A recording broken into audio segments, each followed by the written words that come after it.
Some might ask, what's the hurry? But if it's the difference between getting McDonald's breakfast and settling for a Big Mac, well, run like the wind.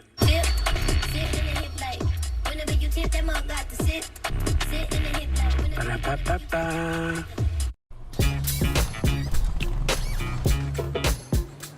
It's like that.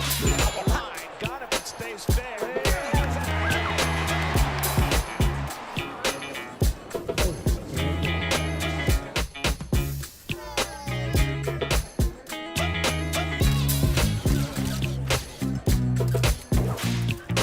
Everybody feel it, come around with the rhythm, it's a sound. Everybody get down when we bring it to you. It's like that.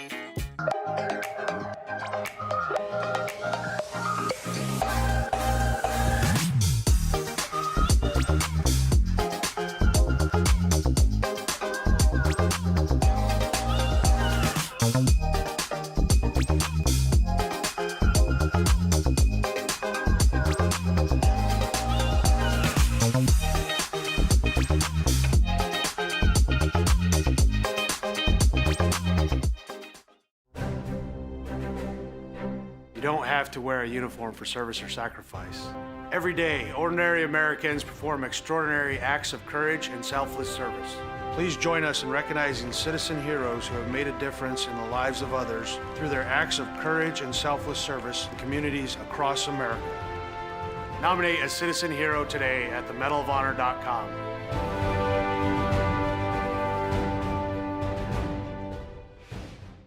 Welcome back to Super Bowl 58 in Las Vegas. Tony, what do you think? Quincy, it's 2 a.m. You have school tomorrow. Get some rest. See you tomorrow, Saquon. You got it, Quessy. His name is Quincy. The crowd goes wild. Hey, Quincy! Quincy! Your son's fantasies are going to destroy my house. Spin move! Quincy, take the snap! Hike! Here comes Fred Warner! I'm open. He's got Jefferson! Hit the gritty. Nah, hit the Quincy! What is that boy doing? Nobody was little number. Oh no! Bring it, little man. Cam Jordan!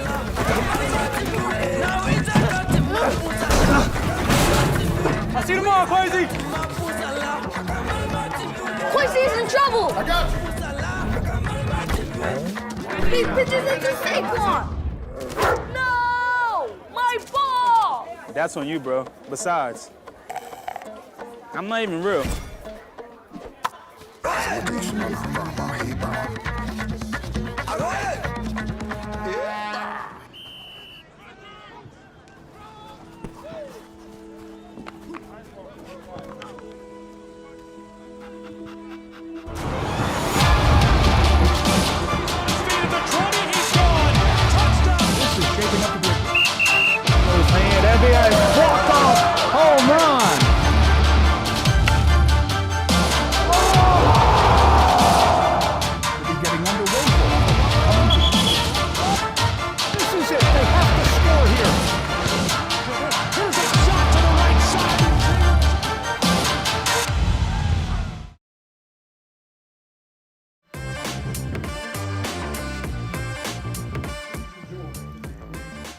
Montreat Stadium is the scene for day 4 of the Appalachian Athletic Conference tournament, and we're in for a treat, a rematch of what was one of the more surprising results of day 2 of the tournament.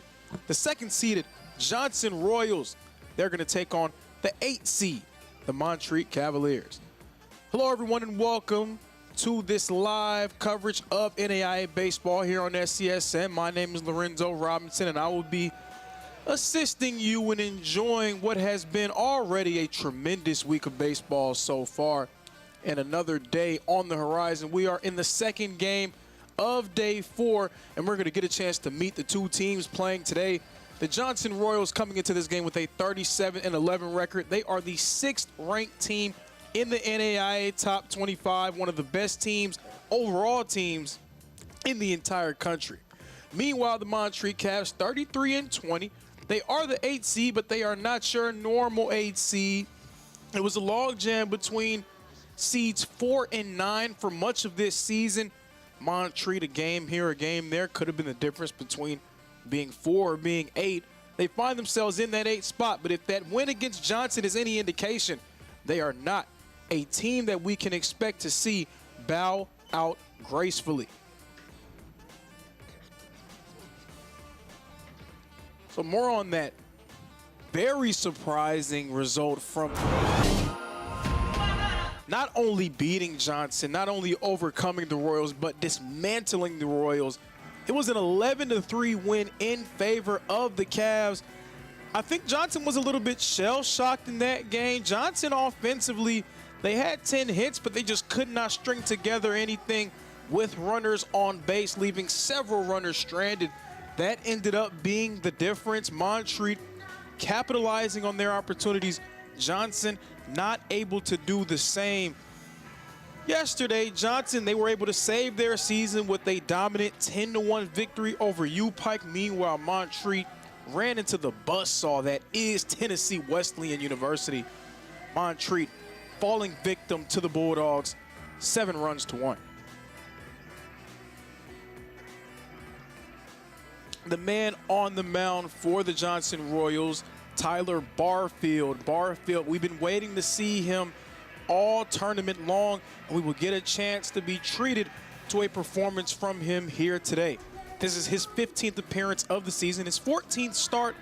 12 of his games have gone to decision.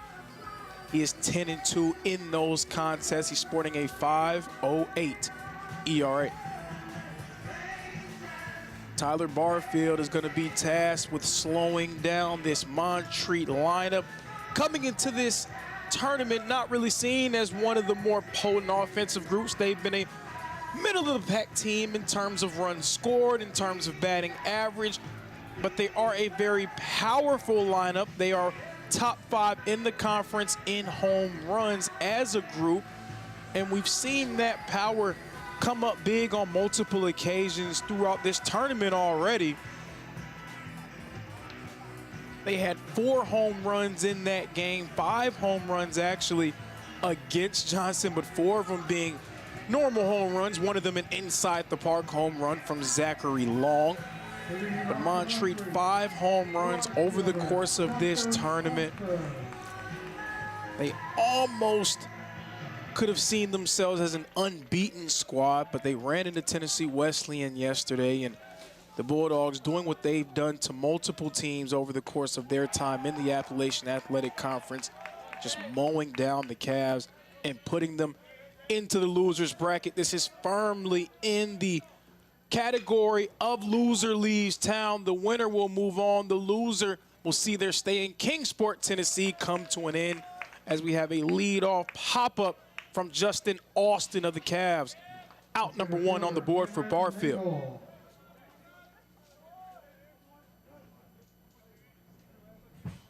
Through 2 days of this tournament, there probably wasn't a team that was playing better than Montreat. Montreat on day 1 of the tournament, defeating U-Pike by a score of 10-0. They run-ruled the Bears, winning that game in 8 innings.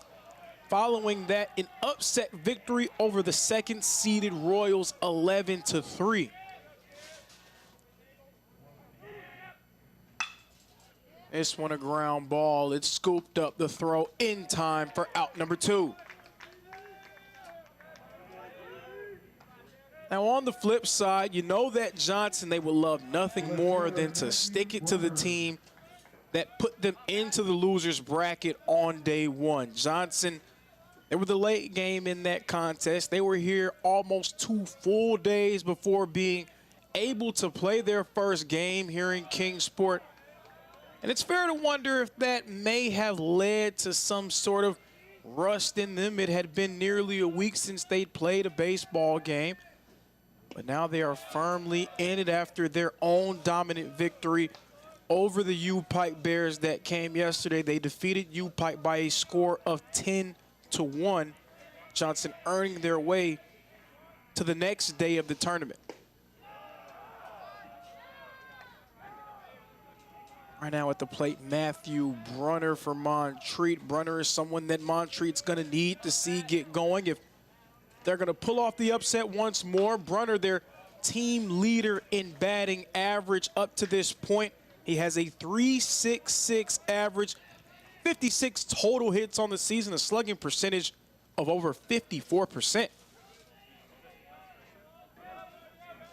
Great as he's been at the plate this season, he's probably been even better in the field. A Gold Glove recipient, and he has one that careens off of the glove of the second baseman. Hard and off the glove of the third baseman, J.J. Minicini. He couldn't control that one, allowing Matthew Brunner to make his way to first. So a 2-out hit for Matthew Brunner. He gets on, and we get the powerful bat of Zachary Long, the designated hitter, coming up to the plate. Zachary Long has 3 home runs here in this tournament. Zach Long, he had the home run that came in game 1. Had a pair of homers against Johnson in game 2. One of them, of course, being that inside the park home run. It was a very, I'll say, intriguing play to say the least, because the center fielder, Luke Wilson, was tracking it, made a collision with the wall, was unable to reach his feet before Zachary Long made his way from second to third. Eventually, one of his fellow outfielders covered him up and retrieved the ball, but by then it was too late. Long had already made his way home for the rare inside the park home run. In this tournament, Johnson, they've already been on the unfortunate end of some of the more rare occurrences. They had the extremely rare 1-2-3 double play go against them yesterday in their win against U-Pike. This one gets popped up to the aforementioned Wilson. There won't be any collisions on this one. He's going to retrieve that one calmly and cleanly for out number 3. Quick retiring of the side for Tyler Barfield. We're going to get a chance to see Wilson, Minicini, and Hobbensiefken do up.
Come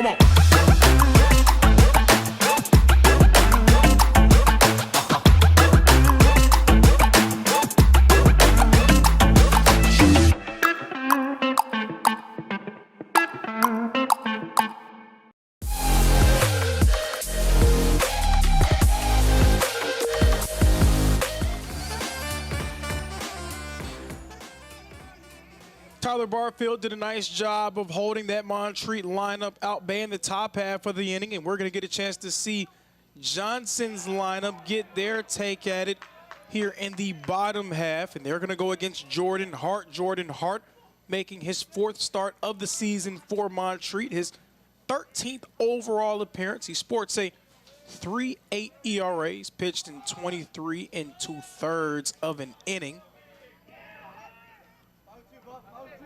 Admittedly, he will have his work cut out for him going up against a very talented Johnson Royal lineup. So many different guys who are capable of making things happen, and we've seen Luke Wilson and his bat work very well for the Royals already here in Kingsport, Tennessee. But how about that for a leadoff strikeout? Jordan Hart gets Wilson out looking there for out number 1, his first K of the ball game. J.J. Minicini coming up to the plate for Johnson. Minicini, the second baseman, and the California kid at the plate, formerly of Folsom Lake College.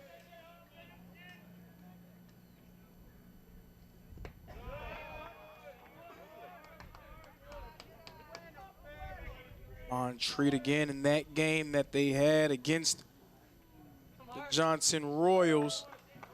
Johnson, they were able to connect on 10 hits.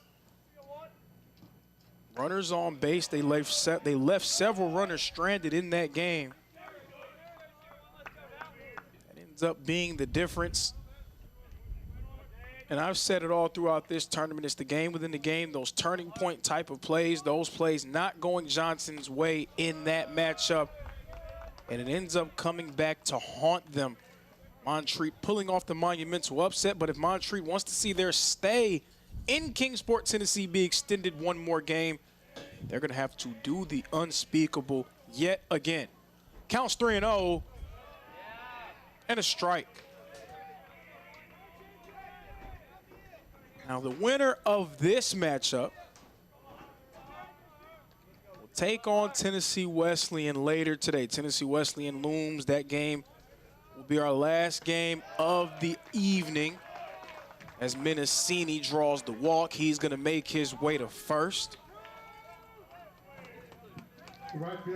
That's going to be the last game of our evening, Tennessee Wesleyan. And I know a lot of watchers around the country, they've circled that date because there's an expectation that it'll be the 6th-ranked Johnson Royals and the 16th-ranked Tennessee Wesleyan Bulldogs taking on each other. We've already seen Montreat knock off this Johnson Royal squad once before. So we know that they're capable of doing so. So I tell everyone who already has, at least in pencil, that ranked matchup occurring later on to maybe just hold off just one moment. The upset-minded Cavs trying to shock the country once more.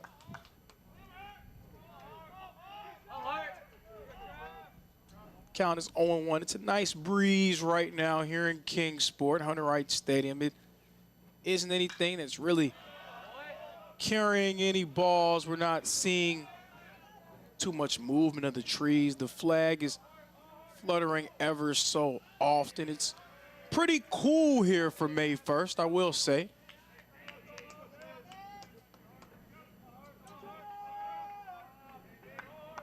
Count now 0-2. Jordan Hart well ahead, trying to get Hobbin Siefkin out. Swing and a miss. Strike 3. Second K of the ball game for Hobbin Siefkin, and he's done it both ways. Struck out Wilson looking, strikes out Hobbin Siefkin swinging. That's going to bring up the DH, Isaac Fernandez.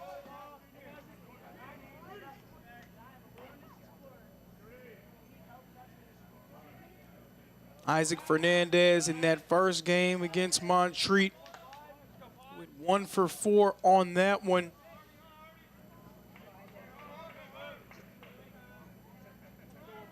Johnson so far starting slow. These 2-out situations, that's what Montreat lived on in the first 2 days of the tournament. They were 9 of 16 in one of those games with 2 outs on the board. That came during their opening victory over Pikeville. And then very successful with 2 outs on the board against Johnson as well. So we'll see if the Royals can return the favor here.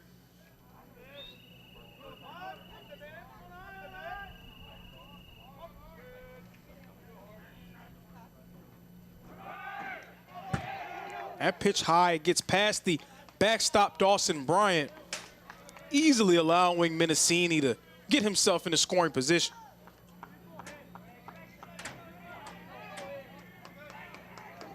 Pass balls, mistakes, these type of things, again, with the margin of error so slim at this phase of the season, the postseason, those can really be the difference. Montreat, they want to get a handle on those things early. Jordan Hart falls behind on the count, 2-0. Make that 3-0. You wouldn't want to put your team too far behind the 8 ball, especially with that bat of Mitchell Birdsall looming in the on-deck circle. Count at 3-0.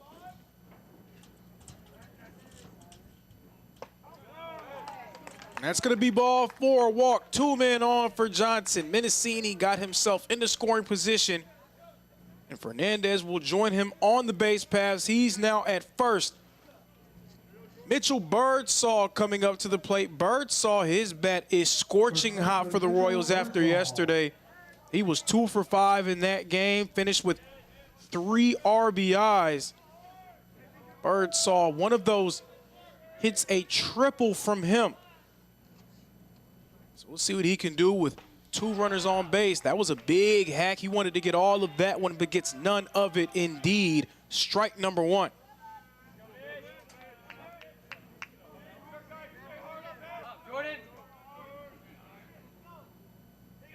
Some early pressure on Jordan Hart. Eyes Mendocini. Eyes back to the plate. Mendocini's going to go. Double steal for the Royals. And it will be successful. Mendocini trying to take home. Will the throw be in time? Takes out the umpire. What's the call? He's out at home.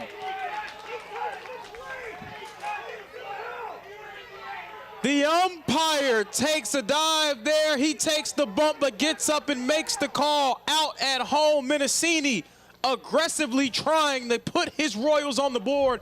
Instead, they will remain without a run at the conclusion of the first inning.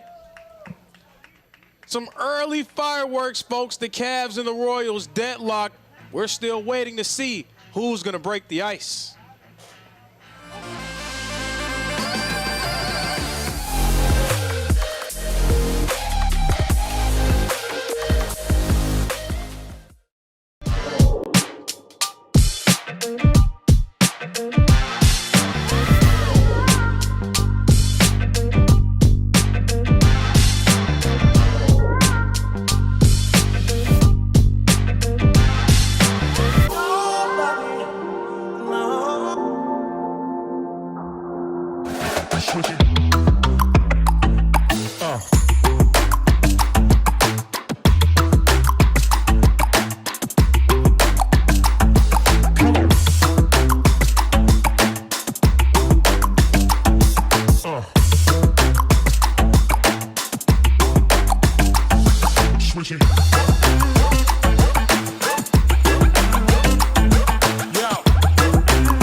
We have some early fireworks on display here in Kingsport, Tennessee. Hunter Wright Stadium is the scene for what is this day 4 of the Appalachian Athletic Conference Tournament. The Johnson Royals and the Montreat Cavs, they were one of the more surprising results of day 2 of the tournament. In this, a grudge match, a rematch to see who will move on and who will go home. The winner will move on to face Tennessee Wesleyan later on tonight. The loser will head back to the hotel, pack their bags, and gas up that charter bus.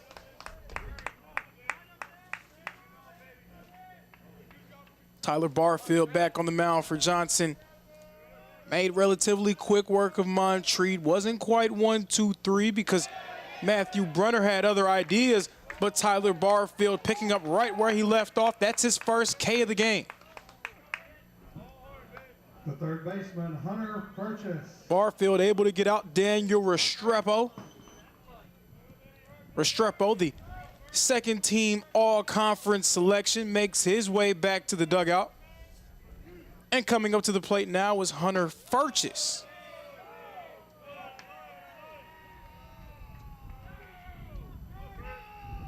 Hunter Purchase, he was the only guy to get going for Montreat in their loss against Tennessee Wesleyan. Can he get going again? Ball kicked up. The throw, is it in time? Yes, it is. What a play over there by the third baseman for the Johnson Royals, J.J. Menacini.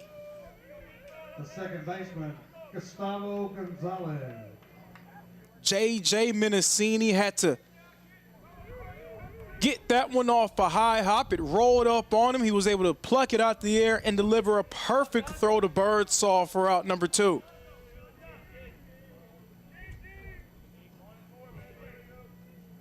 Gustavo Gonzalez now at the plate. Gonzalez found rough sledding, as did pretty much everyone against Tennessee Wesleyan yesterday. Justin Jackson put together a classic performance on the mound and went 8 straight innings against Montreat. They just could not find much success against him whatsoever. As Purchase lifts this one up in the shallow left. It's going to be caught to retire the side. 1, 2, 3 through the order goes Tyler Barfield, holds Montreat at bay. The Royals are going to have Fernandez, Birdsall, and Frank due up next in the bottom half of the inning.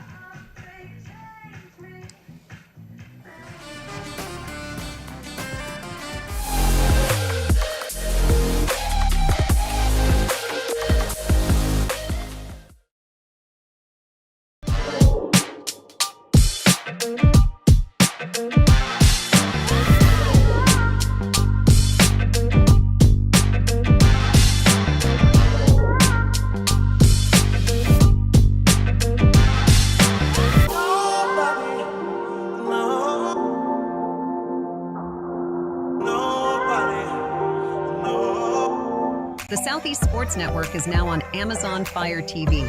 Now you can download the SESN app and watch on any Amazon-enabled device, such as your Fire Stick. The easiest way to download the app is to go to our website, find the Watch SESN tab, and click Fire TV app.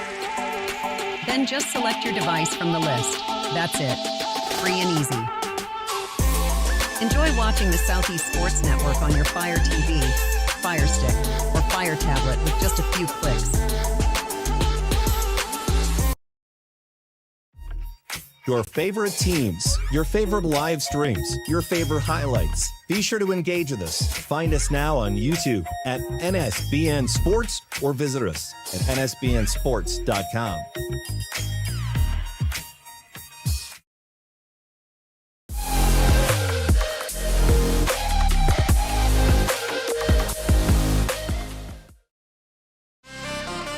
Shifting gears to the bottom half of the inning, Johnson and Montreat deadlock, still waiting to see who's going to break the ice.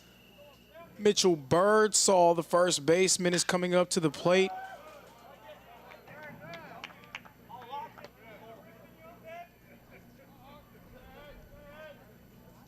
Mitchell Birdsall at the plate.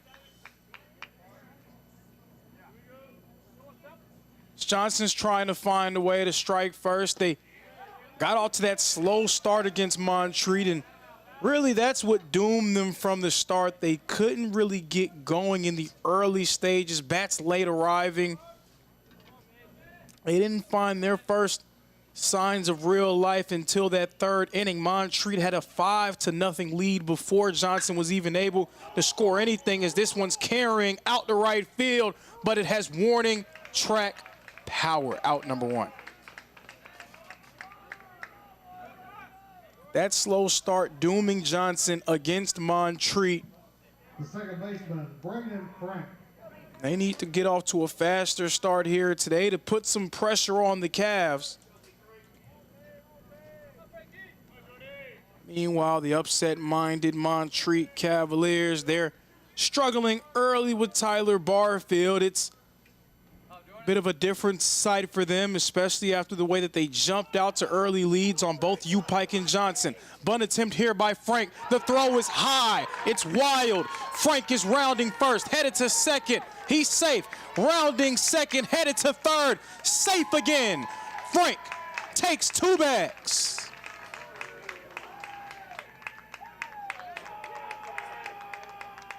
The single from Frank, he takes 2 more after the wild throw over to 1. The catcher, Austin Minicini. He is 90 feet from home plate. With the backstop, Austin Minicini coming up for the Johnson Royals.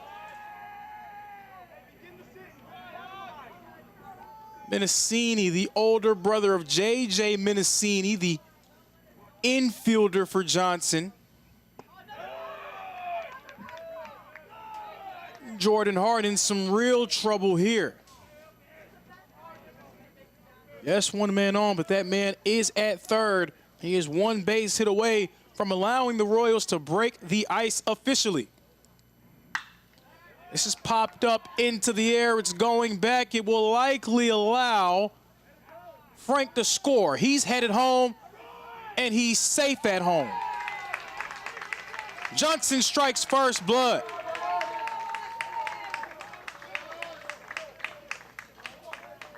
One run to none for the Johnson Royals, and you can tell that Johnson, they're starting to get a little bit more into it. I had one real critique for Johnson, not much, because this team has been one of the best teams, not just in the conference, but in the country all year long. But my main critique of the Royals was I felt like their dugout, the energy just wasn't there through 2 days. That energy has certainly picked up here.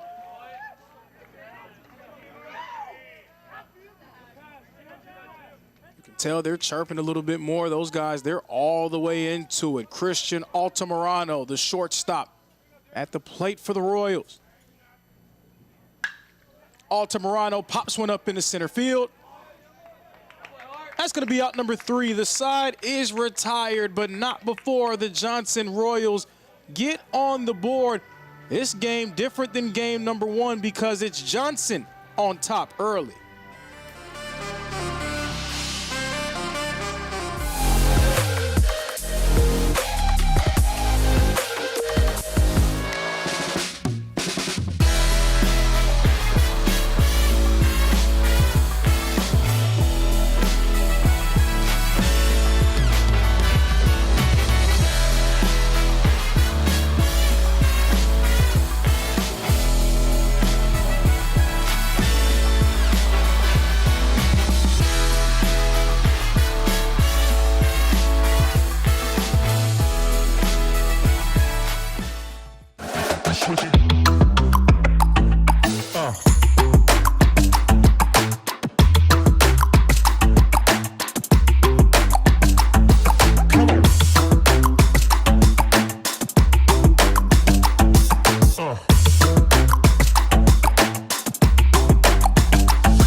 Johnson gets on the board first. They're ahead 1-0 here entering the third inning. Tyler Barfield back on the mound for the Royals. He's had a strong start to his outing. Montreat, they're the only team between these two to have a hit on the board. But a costly error from Montreat allowed Johnson to get a chance to put a run up early.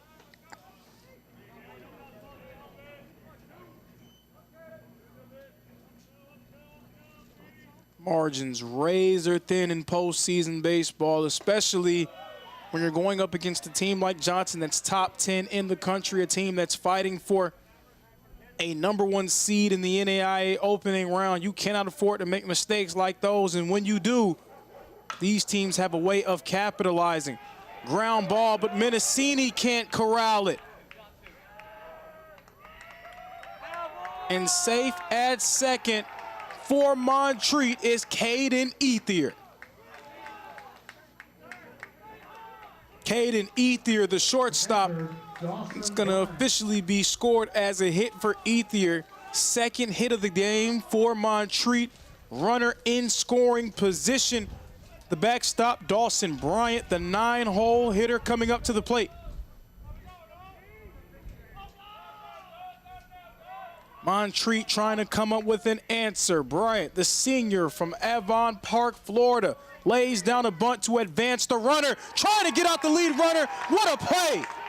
Tyler Barfield delivering one to J.J. Mendocini.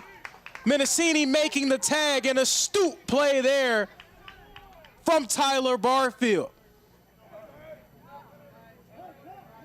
Bryant advances to first by way of that fielder's choice, but he falls to 0 for 1 on the day. The runner at first base, number 4, Jack Wiseman. And that was a great decision by Bryant to try to lay down a bunt and advance his lead runner, but an even better decision by Tyler Barfield. And this is a gap shot for Justin Austin that will put another man on base for Montreat.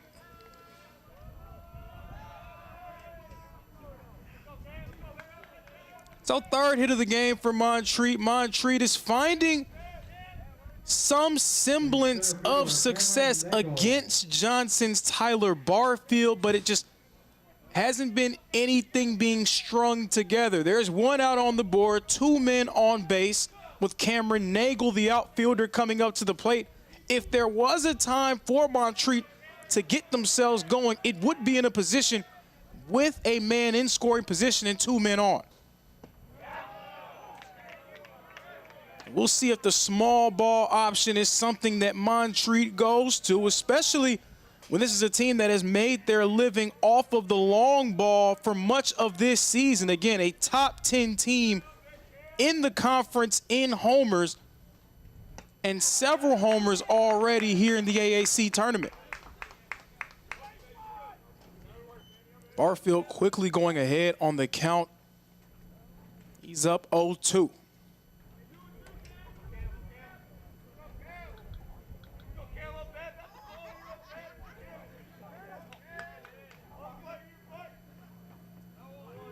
The 0-2. Bit outside and off the plate, ball 1.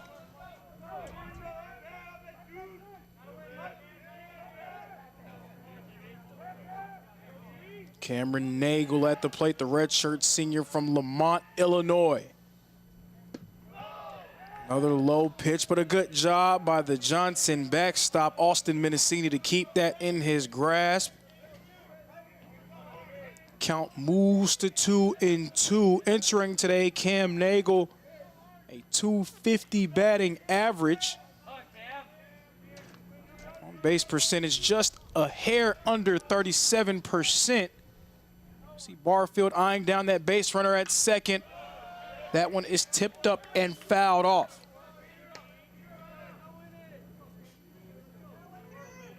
Here in the third inning, Tyler Barfield has 27 total pitches on the board right now. Montreat would love to force him to pitch deep in the counts a little bit more, get that pitch count up, raise his level of fatigue.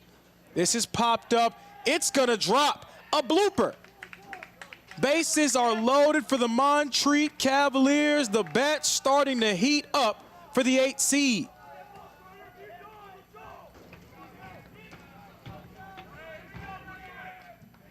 Three men on base for Montreat.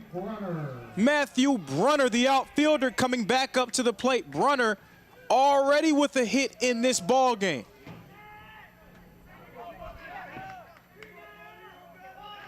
Brunner had a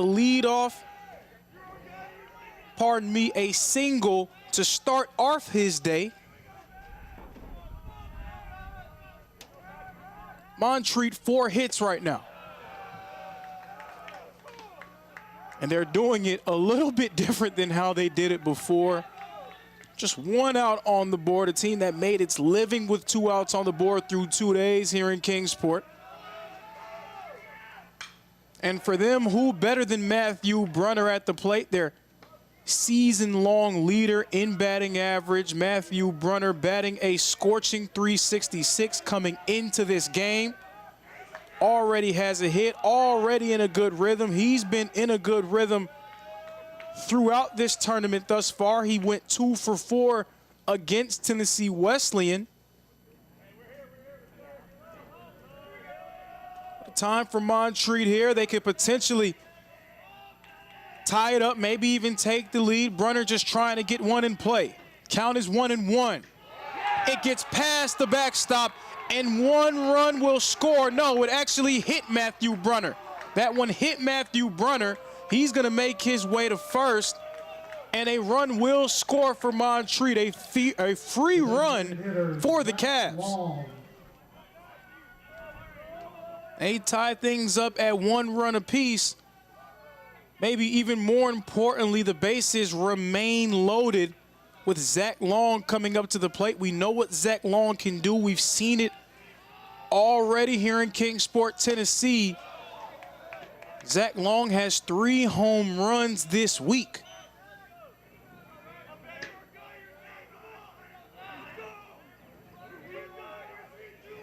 Zach Long second on the team in batting average at .336.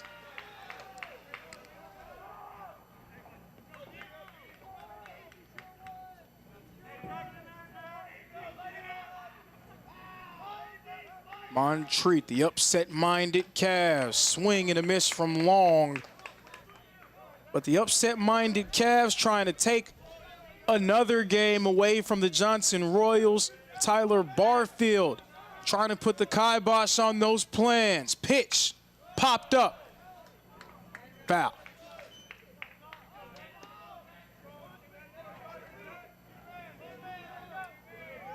So the count is 1-2.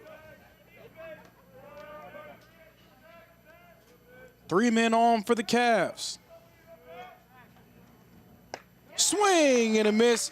Strike 3, a huge strikeout from Tyler Barfield. His second K of the game. First baseman, Daniel Restrepo. So that takes away the sacrifice option. Daniel Restrepo, the all-conference performer at the plate for the Cavaliers. Restrepo's just going to watch that one. Umpire's going to call strike 1.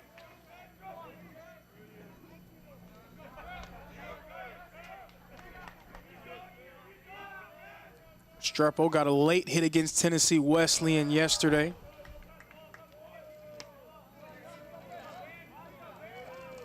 Went 1 for 4 in that game. Went 1 for 4 also against the Johnson Royals.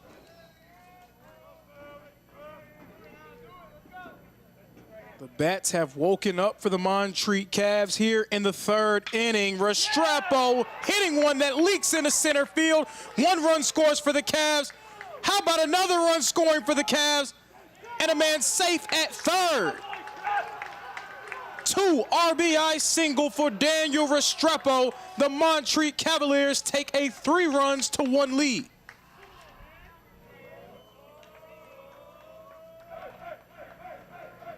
The all-conference performer coming through, and after that 2 RBI single, we're going to have an infield conference on the top of the mound. Tyler Barfield will be joined by the entirety of his infield. They're going to have a conversation. There doesn't seem to be anyone stretching and tossing for Johnson at this point.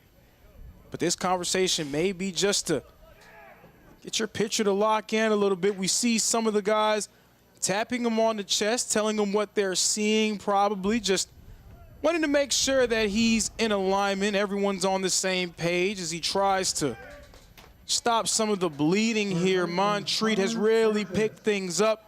They were quiet through the first 2 innings from a scoring standpoint, but now they're starting to get the ball rolling. They're up to 5 hits in this ball game, 3 runs scored. They're looking more like the team that knocked off the Royals 2 days ago. Johnson absolutely reeling. Hunter Furchess back at the plate. Furchess, the third baseman, still searching for his first hit of the game.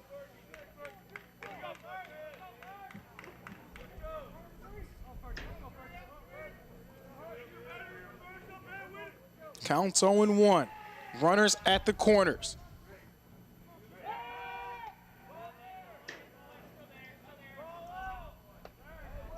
See Matthew Brunner over there at 3, Restrepo at first.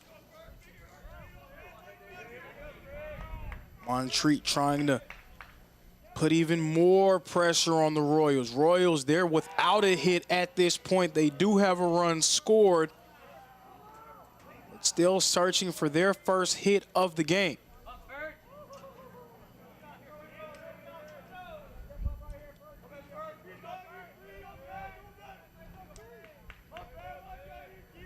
Hunter Furchess, again, 2 for 3 against Tennessee Wesleyan yesterday. Hits this one up the middle of the infield. It bounces off of a base runner, so that's going to be out number 3. That will retire the side mercifully for Tyler Barfield. He's able to flip it over back to his group. Johnson's going to have a chance to respond.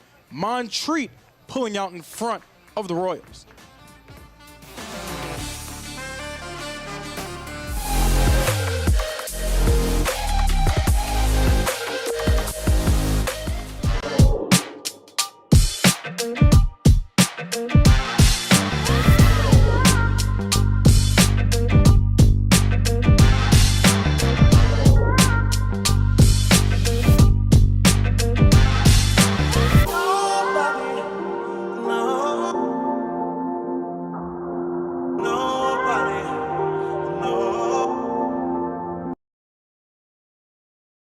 The Southeast Sports Network is now on Amazon Fire TV.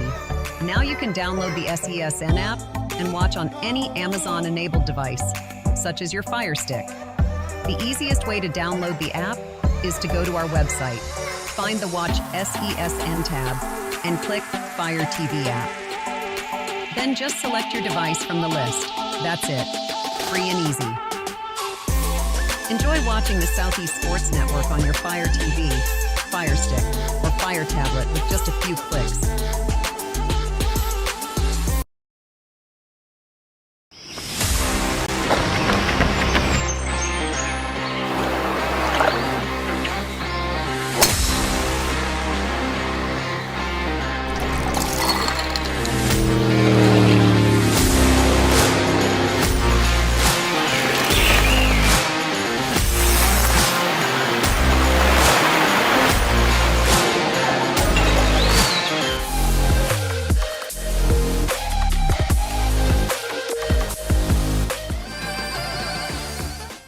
The Montreat Cavaliers get themselves on the board in the top half of this inning. What can Johnson do here in the bottom half for an answer? Johnson, they do have a run on the board, but still searching for their first hit of the ball game. Edwin Almeida hits one right through the heart of the Montreat Cavalier defense. Edwin Almeida Jr., his first hit of the day. The 9-hole hitter getting his first opportunity and making the most of it.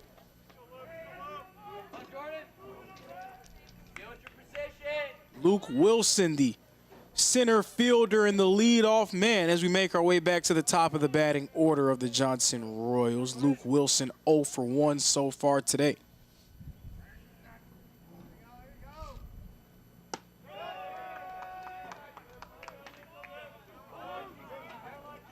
The count is 1-0.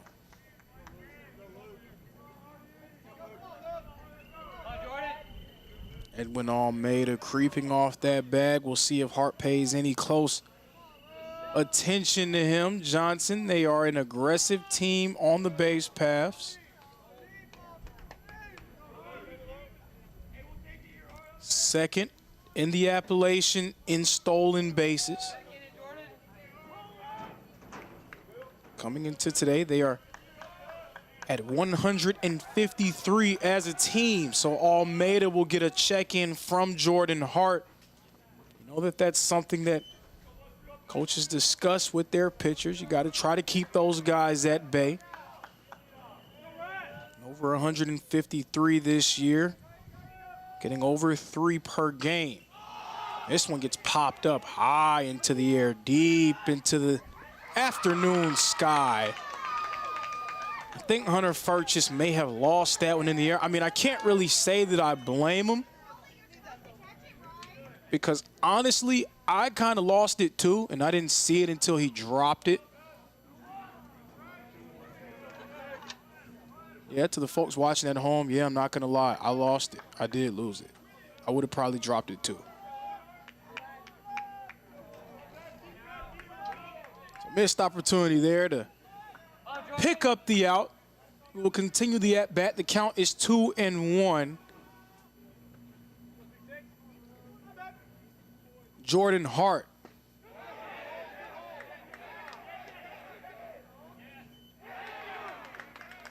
Took us a while to get a call from the umpire, and we get strike 2. Want to see if he went, and he gets the confirmation that he did. Knots up the count at 2 apiece. Edwin Almeida not creeping this time. Seems like he's cozy, and now he's starting to creep a little bit. Counts 2-2.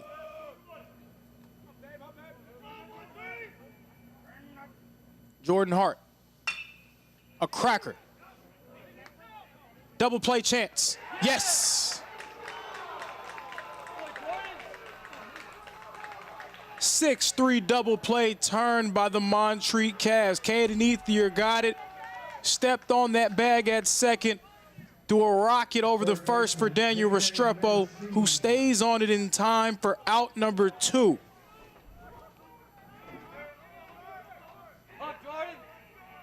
So after getting a guy on base, there's now all of a sudden 2 outs on the board.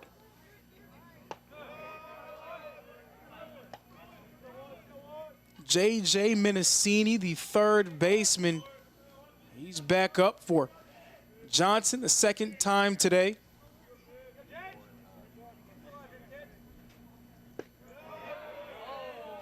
J.J. Menacini was walked in his only other plate appearance of the afternoon thus far.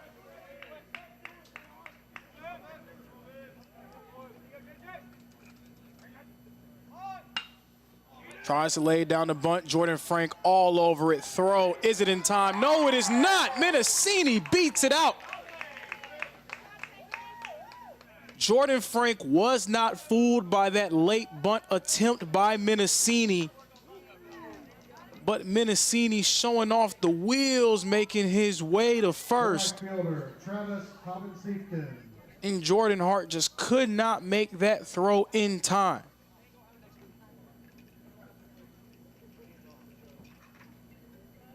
So with 2 outs on the board, we're going to call that an infield single for J.J. Menacini. The Montreat Cavalier contingent, they were not happy with that call.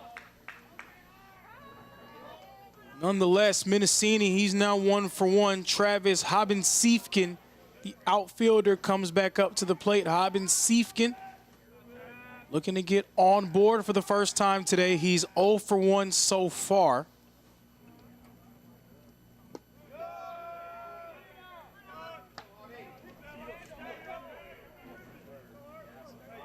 Travis Hobbins-Siefken, another player for the Johnson Royals who earned all-conference recognition, one of 9 guys that Johnson had that found their way onto the All-AAC team this season.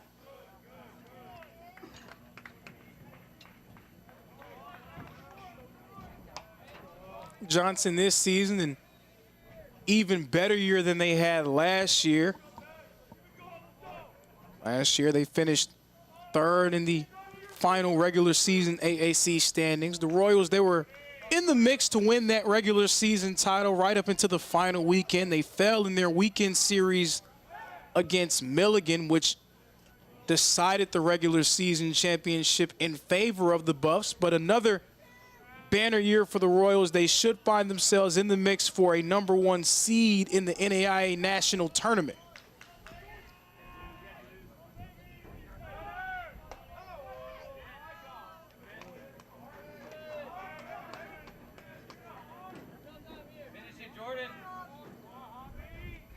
Count here is 2-1. Johnson, do they have a Montreat impression up their sleeve? Can they push out a 2-out rally? Can Jordan Hart retire the side? Good eye there from Hobbins-Siefken. Count is 3-1. The Royals, every time I see them play, I'm so impressed with the approach of a lot of their guys. There are no free outs. They will make you, as a pitcher, you have to try to beat them. They don't chase a ton. Very efficient as well. Hobbins-Siefken watches that one go inside. Ball number 4. Hobbins-Siefken's going to make his way to first. That means Mendocini's in scoring position at second. Isaac Fernandez, the designated hitter, is back at the plate. Fernandez made his way to first on his last at-bat, courtesy of a walk from Jordan Hart.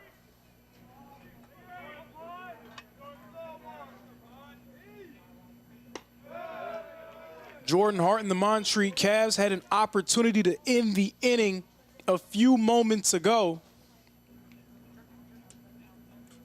but Hart's throw could not beat out J.J. Mendocini's mad dash to first base. Now we will have an infield conference. The infield will join Jordan Hart on the mound.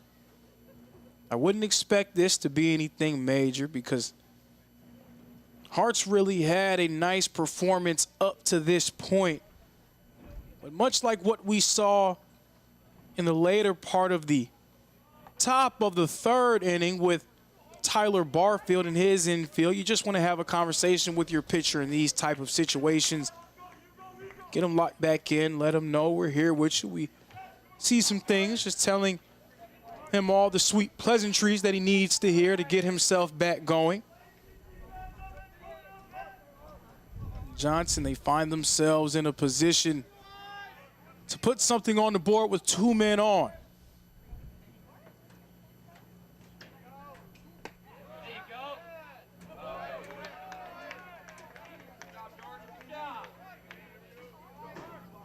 Hear the words of encouragement coming from the Montreat faithful, trying to cheer Jordan Hart on, going up against this very talented Johnson Royal lineup. Count is 2-0. Make that 2-1.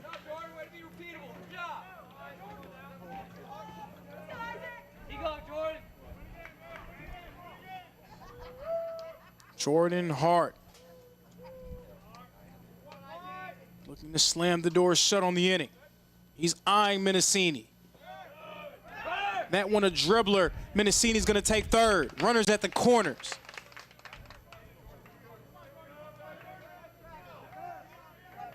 J.J. Mendocini now sits 90 feet from the plate.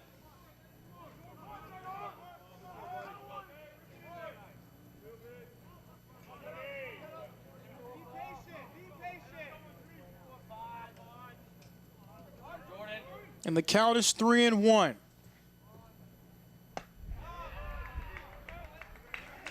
Count now full, 3 balls, 2 strikes. A ball loads the bases, a strike retires the side, and ends the inning.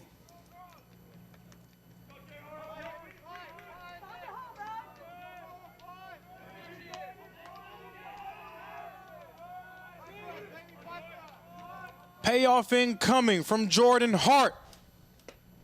It's inside for ball number 4. Bases are now loaded for the Johnson Royals. Second time today that Isaac Fernandez has drawn a walk. Mitchell Birdsall's coming back up to the plate.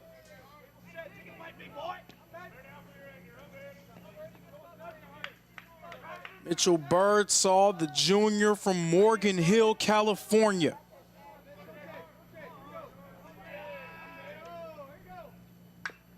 Birdsall chops at that when it goes foul.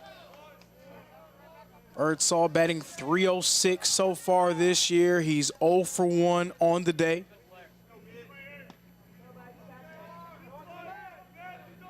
Birdsall had a strong outing yesterday against U-Pike. Still trying to get himself going here in this one.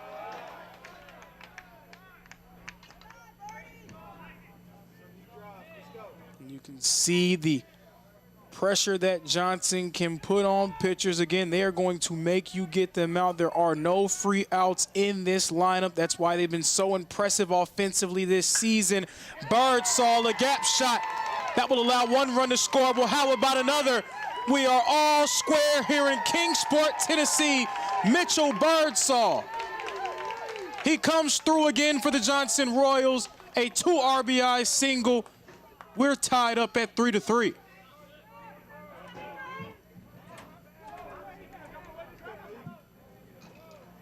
Second baseman, Brandon Frank. After scoring 1 run in the second, Johnson scores 2 here in the third. With 2 outs on the board, something that Montreat did plenty of times on their first 2 days of the tournament. Well, Johnson returns the favor here. This one was very well hit. If it's straightened out a little bit, that's definitely going to be a base hit. Potentially another run scored for Johnson instead. Braden Frank, the second baseman, make his way back into the batter's box. Face this 0-1 count. Birdsall finding a way to connect for his first hit of the ball game. Those were ribbies 4 and 5 for him between the last 2 days of this tournament.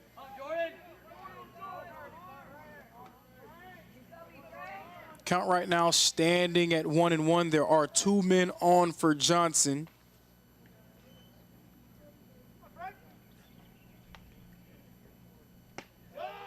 Braden Frank,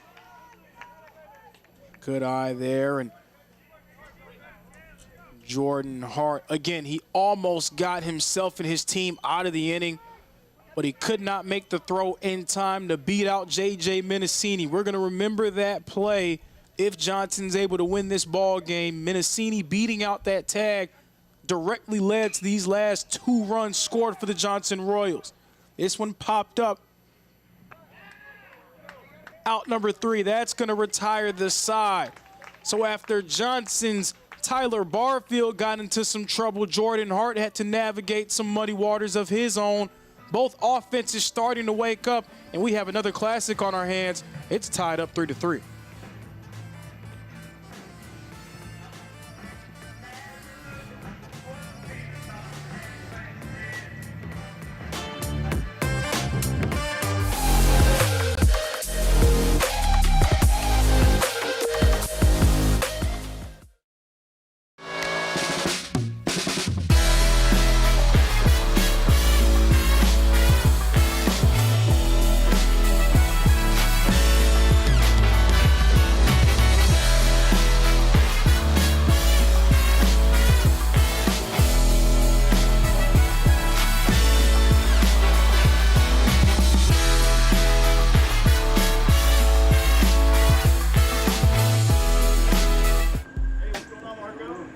We didn't come to fix Marco's brakes because it was convenient or fast. We did it because Marco has bigger fish to fry and a lot of hungry people to feed. Kraus Family Ford. Passion drives purpose.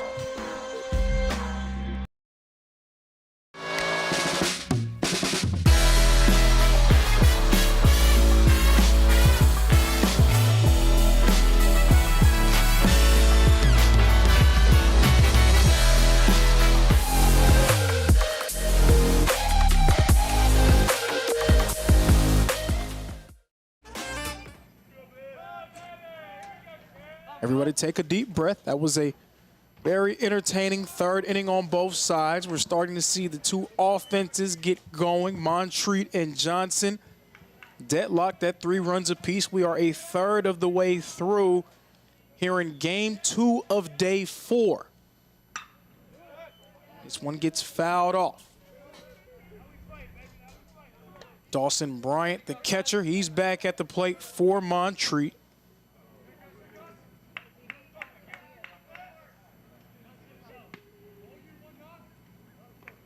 Count is 0-2. A grounder collected. Throwing time out number 1.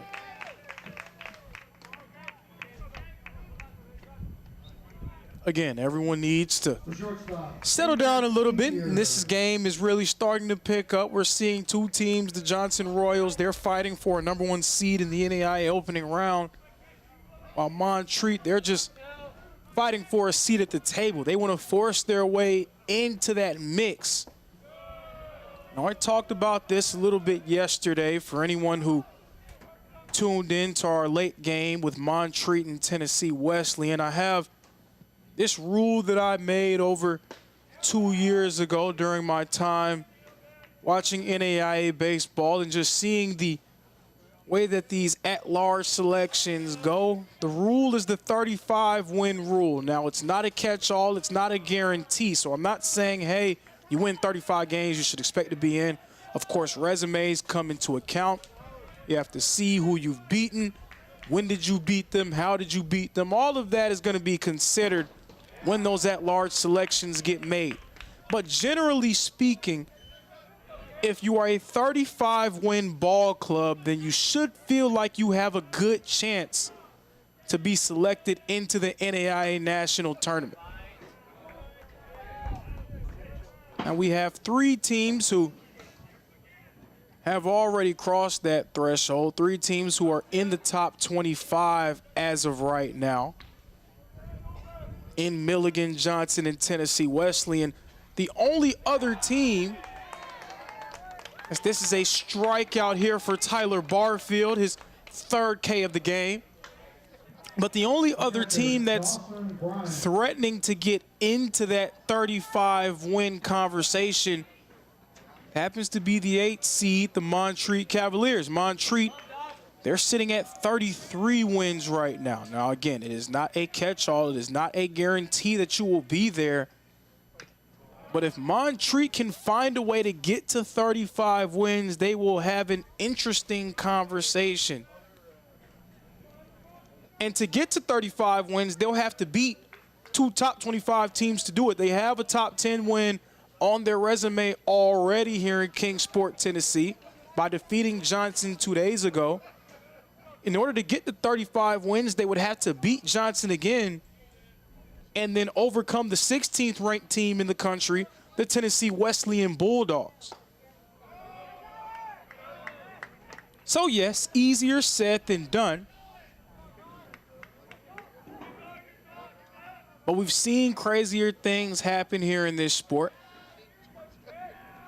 We've seen teams force their way into that tournament by way of a great performance at the AAC tournament. That was the Milligan Buffs a few years ago.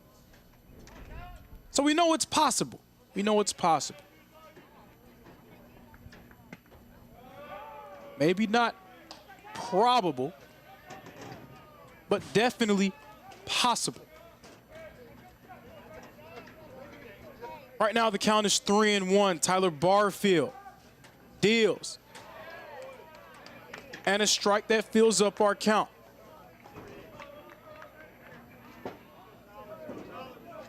Tyler Barfield hoping to rein things back in after Montreat got going. This one hit right towards his second baseman, Frank. The throw, is it in time? Yes, it is. Out number 3. That's going to retire the side. Welcome sight for fans of the Royals. Tyler Barfield shuts down Montreat in the 4th. And we're going to get set to change sides. Can the Royals pull out in front?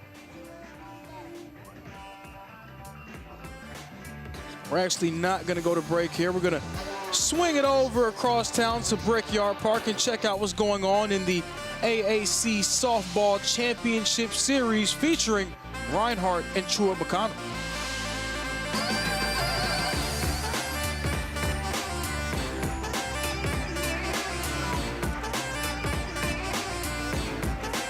Has hit the ball straight in center field, right center, left center, pretty often this week. So she definitely has been on time against these pitchers that she's faced. See if that's any different against Gabby Hughes in this game. Hughes. She's already got a strikeout in this. The 1-1 with 1 away becomes 2-1 in the top of the 2nd.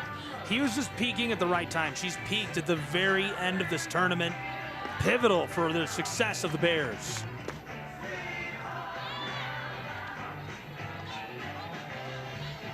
Yeah, they've leaned mostly on Elizabeth Bennett in this tournament in the circle, but Gabby Hughes is another very good pitcher in the circle, actually has the better earned run average. And gets a hold of that as it's going to bloop her easily over on board at first. The single short right field.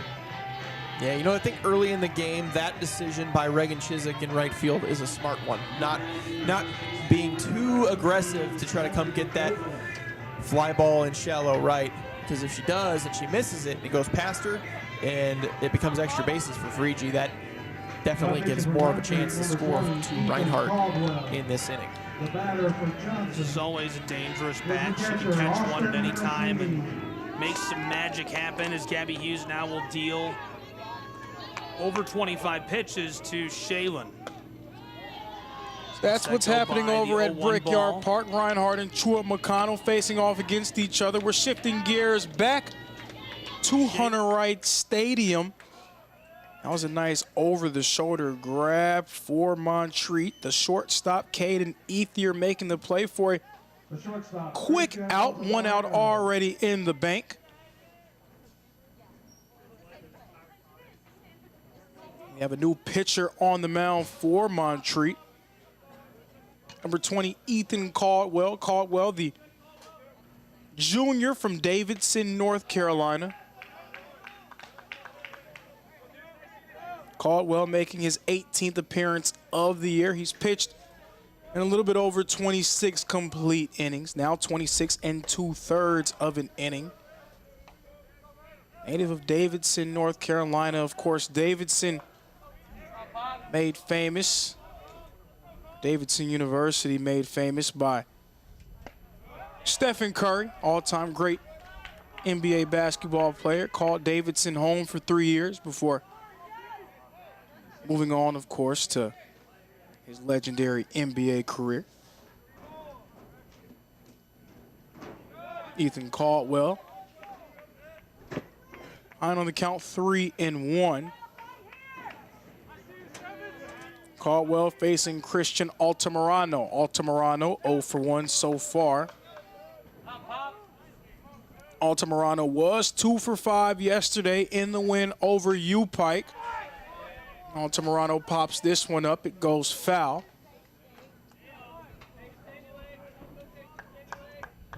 The count right now is 2-2.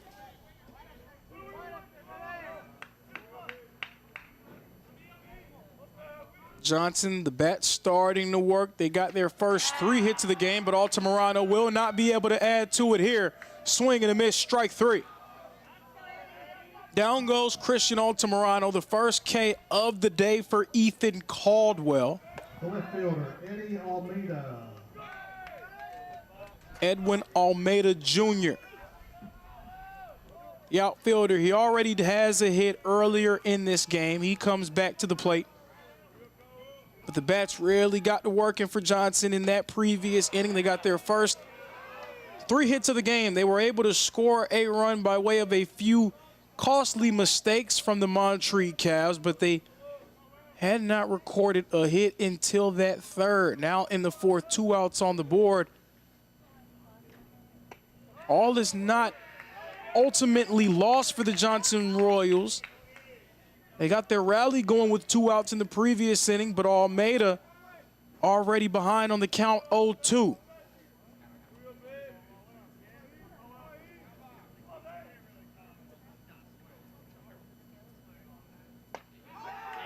Strike number 3. 2 consecutive Ks for Ethan Caldwell. He retires the side that ends the inning. Keep it locked here, folks. We're going to go back to Brickyard Park and check out our AAC softball championship game.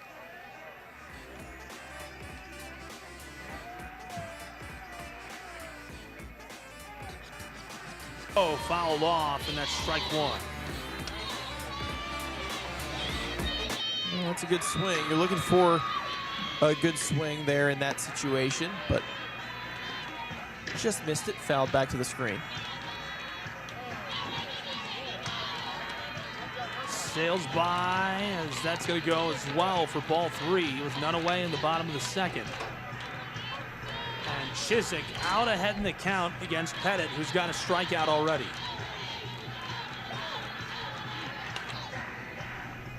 Fouled off. I am amazed to this point with the durability of Ansley Pettit. Yeah. Man, what a warrior. She's got to be hurt. Yeah, I mean, she's thrown a ton of pitches. It's obviously you look at softball and baseball side by side. Baseball, you can't throw as much as you can in softball, obviously, because of the arm motion, unnatural over the top as opposed to more natural underhanded deliveries. But still, I mean, to be pitching this many games in a tournament, I mean, it's quite impressive from Ansley Pettit. Yeah, I don't, even if you're just coaching and you're seated in the dugout in the sun, if you spend 12 hours sitting outside of the sun at the field, you get tired. You're going to be tired. And also, that's what's going on across town at Brickyard Park, and now shifting gears back to Hunter Wright Stadium. We are beginning the 5th inning. Montreat and Johnson deadlocked in a classic at this moment. It's 3-3, and I have someone who's very familiar with the terrain here in the Appalachian Athletic Conference. One of the legendary coaches in the AAC's history. Former head coach of the Reinhardt baseball team, now the athletic director of the Reinhardt University program, Coach Jonathan Burton. Coach Burton, how you doing today, sir? Good, Zoe. Thanks for having me, buddy. Absolutely, absolutely. And we are here in Kingsport, Tennessee. I have to start here because, unfortunately, the Reinhardt Eagles, your former team that you manned the dugout for so long, they saw an earlier exit than the program is probably used to. How would you rate the type of season that they were able to put together? Yeah, this was tough. I mean, we obviously had some expectations of continuing the things that we had built, and we lost several pieces to a very successful program, and obviously Brett's first year as a head coach, and there was a lot of difficult points of our season that we had to get through. We just never seemed to really connect and never really got going consistently in all 3 phases. And when you get to tournament time like what we all see here, and I thought it was going to go, get yourself an opportunity to where you want to be playing your best, and unfortunately we weren't playing our best. And but it was a tough season and a lot to learn and hopefully a lot to grow from. So I'm glad that you brought up Coach Lindsey. This was his first opportunity at the helm, taking on pretty much one of the toughest jobs in America because he had to follow you up after the success that you built with the program. How confident are you in his ability to continue to move the program in the right direction? Yeah, I mean, Brett, listen, anytime you're a first-year head coach and you jump into a top 10 program, I mean, there's some growing pains. And, you know, what we hope is that, you know, when you go through those growing pains, you learn from things that you wish you had done better. You learn from things that you did well, and you self-evaluate through the summer, and you figure out where exactly you need to improve, not just as a program, but as a head coach. You know, what can I do better that will allow me to reach these young people better, that will give us a better chance to be successful. So, you know, there's a lot of things as a head coach that goes into their off season that I hope a lot take, and they evaluate and they do some reflection time, because as a head coach when I was, that was my best time for me to get better, so that when August got back here and we set that first team meeting and we set our expectations and our goals, I knew exactly where I was and where my mind was, so that we could send a consistent message. Because it doesn't matter what message you give as a leader, if those players aren't going to buy into it and believe in it, it's going to be really hard for it to be executed. So Cameron Nagel drawing the walk there, worked it into a 3-1 count, draws ball 4, and now he's on board at first. So Cameron Nagel's over at 1. Matthew Brunner coming up to the plate now. Brunner already with a base hit in this ball game. So, Coach, you're not too far removed from AAC play. Obviously, you were Reinhardt's coach last season. You were the coach of a team that went back-to-back, winning the AAC regular season. So a lot of these groups you're pretty familiar with. Which team have you been most impressed with up to this point so far? Well, I mean, through the regular season, I think the biggest thing I'm impressed with is just Johnson's ability to continue to grow and get better as a program. And obviously, I think a lot of Dave, and had a lot of conversations with Dave, and his ability to build this roster and see all the parts that he's got moving. They're all going the right direction. And then, you know, obviously the guy on the mound, you know, he gave us fits at St. Andrews, you know, and he's a really good arm. And, you know, Barfield's a guy that, you know, I know with one of my buddies, Andy Fox, before the school closed down, this was one of his favorite players. And I see why he's a competitor. You know, and then you got Skylar's group, Milligan. They're so well coached. They do the things the right way. They play hard. They execute. I know they're not swinging the bats as well as they'd like to be at this time, but, you know, you get it out of your system and get ready for the opening round. And then obviously Tennessee Wesleyan, they always play their best in this tournament, and they find a way to kick it into high gear. I mean, they've got people now that they're starting to get healthy that they didn't have early in the year. And the way that they've been playing with the energy that they've had and the way they've been swinging the bats, they're probably going to be the front runner to win this tournament, in my opinion. And if you're going to beat that Tennessee Wesleyan club, you're going to have to, you know, you have a big inning, you have to follow it up with another big inning at some point, because they score in bunches. So we've got 3 solid teams that are going to make a run at hopefully winning an opening round. We know, you know, regardless of where they go, they're going to have a chance, because, you know, pitching is going to keep a lot of these teams in the game, and then Wesleyan's offense is going to play at most parts that they're going to play in.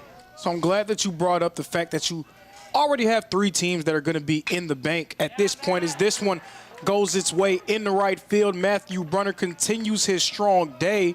He's 2 for 2 on the day, 2 men on for Montreat. But I'm glad that you brought up the fact that you have 3 teams that are, at least at this point, we can say guaranteed to make the tournament. I mean, nothing is all the way locked up, but you have those 3 teams within that top 25, so we can assume that they'll be there. Between Montreat and Bryan, which team do you think, if they're not able to earn the automatic bid, would have the best chance to find their way into that top 40?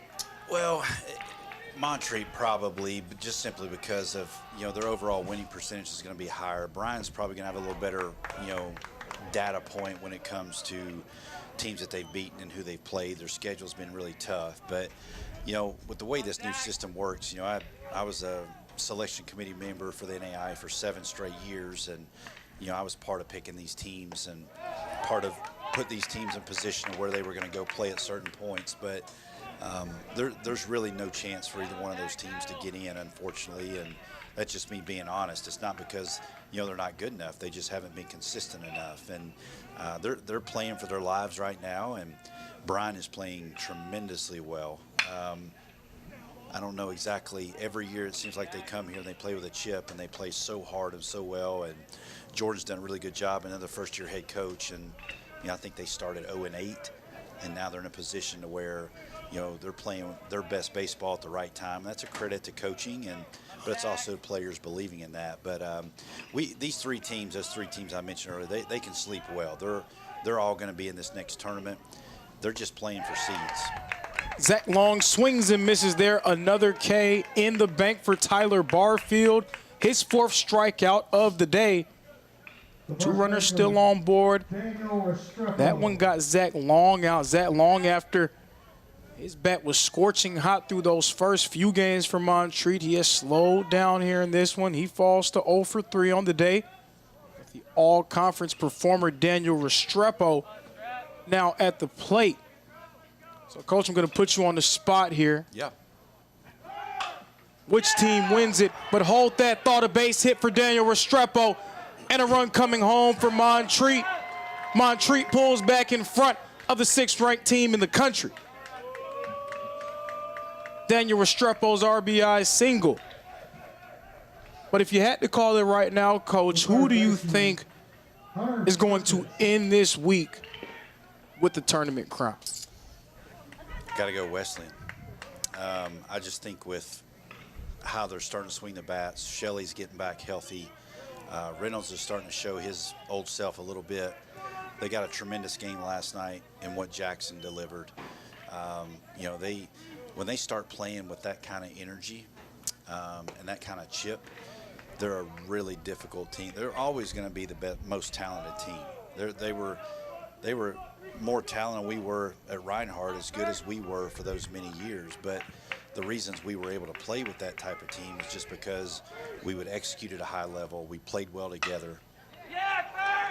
Montreat continuing to pour it on, rounding 3rd and headed home is Matt Brunner. Another run scores for Montreat. Is the throw in time? Yes, it is. The throw is made in time. J.J. Menacini getting his team out of that jam, but not before Montreat able to post a few more runs, and they extend their advantage on the Johnson Royals. We're going to keep it here with you, Coach, but we're going to come back in the bottom of this inning. Now we're going to take another look at Brickyard Park and check in with the Reinhardt Eagles. And you're the athletic director, Coach, so you do have a vested interest in the Reinhardt softball team. They are currently in the championship series going up against Truett McConnell. What do you think about the season that Reinhardt softball's put together? Well, I'm so proud of the girls. I think that's a good idea for Amy Walker, trying to get herself on base with the bunt. In the middle of the season. Souter hammers that, and it's controlled in center field by Taylor Wade to retire the second to the side.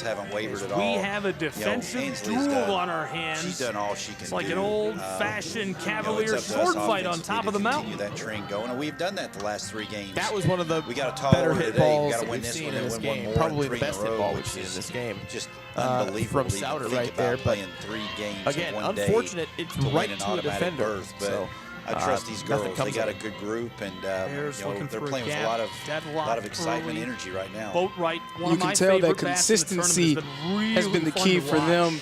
Year in and year out, this is a group over there for the Reinhardt softball team that seems to always be in that top 3 mix within the conference.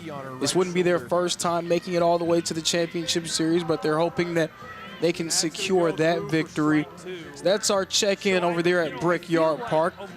You can watch that on SCSN. Gabe Schreiber, Brendan Sweeney on the call over there. And we're going to shift gears back to the action here at Hunter Wright Stadium. Coach, Montreat, they already upset Johnson once. Can they do it again? Well, they're swinging the bats really well, too. I mean, listen, Wesleyan, their guy was really good last night, and Montreat, there's going to be trouble for Johnson because, at this point in the game, up to this point, Montreat's probably been swinging hotter bats more than Johnson has. So when you get offenses that are going in this park and this time of year, they're really hard to slow down. And so this is going to be a tall order for Johnson to finish this out because, Barfield has been a guy in the past. Montreat, has seen a lot of, at St. Andrews. And I always think Coach Beck has a good game plan when they face him. So this one's going to be a good one all the way to the end. So I talked about that a little bit yesterday. These teams, as we have a ground ball shuffled over the first to get out number one. I talked about this a little bit yesterday where you're in a situation in the conference tournament. You've seen a ton of these guys. You've seen them 3 games, maybe 4, maybe 5 in a season, maybe 5, 6, 7 in their careers. What's the hardest part about being a higher-seeded team having to contend with a lower-seeded team in this tournament? Yeah, I think sometimes those high-seeded teams can get comfortable, feel like that they don't have a lot to play for. But, what they don't understand is they have everything to play for because, if a top seed comes in here and, and when you start setting up these opening rounds, how you play in these tournaments also dictates the type of teams that are coming in here. You fall a couple spots if you're a 1 seed, and you fall a couple spots, you're going to get a higher 2 seed. If you run through this, you could move up to be a higher 1 seed and get a lesser 2 seed because, to get a chance to go to Lewiston, you want favorable mashups. I go back and think about the opening round that we played in 2 years ago that we had at our place, and it was very, very difficult with Kaiser coming in, and we had some teams that came into that were really well respected, but we weren't a very high 1. Last year we were a high 1. We had Loyola, we had Ave Maria, we had Oakland City. Really, Loyola was the team that scared me the most because of how fundamental and how good they are being coached by Coach Kennedy. I felt like we matched up against the other teams, and then you stub your toe and you're in the loser's bracket, and then you get that pressure at home, and we didn't handle it very well. So Milligan and Johnson, being potential 1 seeds, they haven't been there in this position before, and this gives them a chance to kind of work those kinks out. But this does matter a lot for both of those teams. So I have to shift gears a little bit back to the AAC tournament, your history over the course of your career at Reinhardt, in this tournament, in this stadium. What would you say is your favorite moment here at Hunter Rice Stadium back during your time as the coach at Reinhardt? We have had some good ones. I go back to thinking about Maddie walking off Bluefield in extra innings, but it is hard to beat. 3-2, 2 strikes, walk-off home run by Tucker Zadunich to actually beat Milligan. And, we really, for 2 years, it was a hit by pitch. Yeah, I think that one hit the back of J.J. Menacini. He seems to be all right, and he's going to take that free pass over to 1. But no, I mean, that was a great point. That was something that I brought up, that walk-off home run that you guys used to beat Milligan 2 seasons ago. That was for 2 years in a row. We really ripped their heart out, and last year it kept them out of an opening round, from making that. If they beat us that game, they're in. So it's really hard to meet that Tucker moment. But then obviously Milligan got their revenge yesterday. They got their home run to beat us. So it was fitting. It was due for them to. We had caused enough pain for them over the past couple years, and I feel bad because I'm a big Skylar fan, and when you're battling against friends and you beat them like that, I know how much that hurts as a coach, but you want to try to encourage and be there for them, but you're also happy for your guys for stepping up in that moment. Yeah, and I like that you brought that up, that it was very fitting. That was something that I'm sure the Milligan faithful, they were probably tired of me bringing up yesterday, telling, hey, this will be the first time you've done this, is a chance to turn 2, 5, 4, 3, 6, 4, 3, but they're going to say safe over at 1.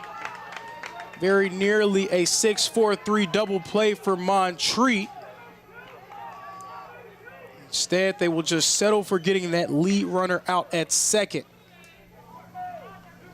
Good hard slide. It was a legal slide, though. I mean, it was good. It was a clean slide. It was a hard baseball play and straight into the base. It affected the rhythm of that double play, but that was a heck of a play by that shortstop. Absolutely, the shortstop for Montreat, Caden Ethier. We've seen him make a lot of nice defensive plays over the course of their stay here in Kingsport, Tennessee. That one on his stomach, trying to get that over to the second baseman, Gustavo Gonzalez, who tried to turn 2, just not in time for out number 3. But I'm glad you brought up that point of Tucker Zadunic's walk-off, as we see here, trying to take bag number 2. The throw, is it in time? No, it is not. The Montreat infield, they were halfway over to the dugout. They were all but certain that that throw was made in time for out 3. But, Coach, I'm glad you brought up that Tucker Zadunic walk-off home run. And I talked about back-to-back seasons walking it off against Milligan. I said it when the tournament started. I didn't know how the bracket was going to shake up, but I said if Milligan was going to have a chance to win the AAC tournament, they were going to have to get through Reinhardt at some point. That's right. This one popped up, left center. It's going to be retrieved for out number 3. Our big thing is, you know, when you beat teams for so, I mean, you think about, you know, up to yesterday, I think, you know, Milligan had beaten Bryan 10 straight times. And, you know, when you beat teams and you have success, I think it starts to get in players' heads, whether they're new or they're returning. It's always in, people talk about it. And now they can put that to rest. You know, they came to our place and they thumped us. And they played really well against us. And then they obviously got their opportunity here again to put all that to rest. So we can put that narrative to bed now, but we can always remember those moments, and those are special moments that our players will have with them forever. And there's a lot of mutual respect between these two programs, and their families out here are unbelievable. They're very respectful. I've been talking to a lot of their dads and parents in between these games, and they're just very competitive and nice people. And you know, I don't sense any ill will, but I know that they're glad to get that monkey off their back for sure. Most definitely. Coach, thank you so much for joining me. You're doing great, brother. I appreciate you. Keep it up. We're glad to have you and lucky to have you, so we appreciate all you do. Yes, sir. Thank you so much. That is the Reinhardt Athletic Director, Coach Jonathan Burton, former baseball coach for Reinhardt University. Coach Burton, of course, led Reinhardt to back-to-back AAC regular season titles and a World Series appearance in 2024. Move on to the 6th inning. Montreat, they retook the lead with 2 runs in the top of the 5th, and they have a chance to add a little bit of insurance here in the 6th inning. Tyler Barfield back on the mound. This has popped up deep out to left field. It's on the wrong side of the pole. Tyler Barfield going to work against the second baseman, Gustavo Gonzalez. Gonzalez 0 for 2 so far today, trying to work his way through and find his first hit of the ball game.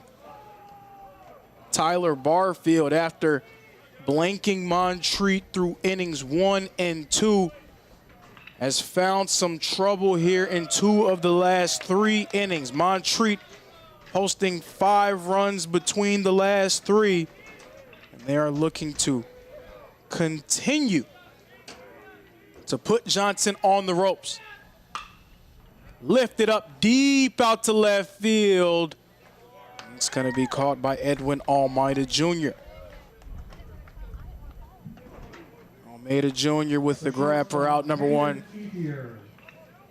Loud out from Gustavo Gonzalez. Caden Ethier, the shortstop, coming up to the plate. Caden Ethier almost made the double play of the week. Went to his stomach to get that one from leaving the infield. Shuffled it over to Gustavo Gonzalez. Gonzalez couldn't make the throw in time, but it was a great attempt by Ethier. A nice hustle play from him. Ethier at the plate. He's 1 for 2 on the day.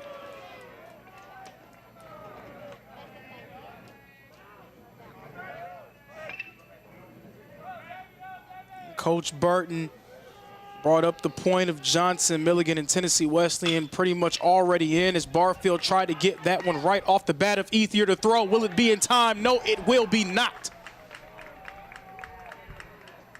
Will be not, will not be. Grammar, it's okay. You guys get the idea.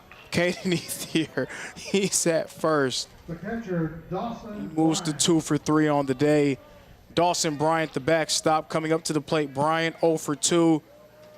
Coach Burton brought up the point of Johnson, Tennessee Wesleyan, and Milligan, all three of them safely in. But he also brought up a point that I've discussed a few times over the course of this week. Johnson and Milligan, they're fighting to get #1 seeds. They want to potentially have a chance to host and a chance to turn 2, 5, 4, not 3. It's just going to be a 5-4 put out. No 3 for the double play. Johnson's second baseman, Braden Frank, sort of bobbled it a little bit. Bobble.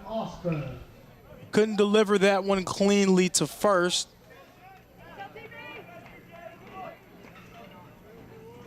So 2 outs on the board, a bobble, no 6-7.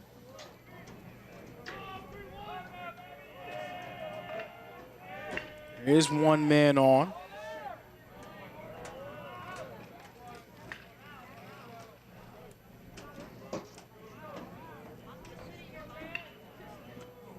We're back to the top of the batting order for Montreat. Justin Austin, he's 1 for 3 on the day.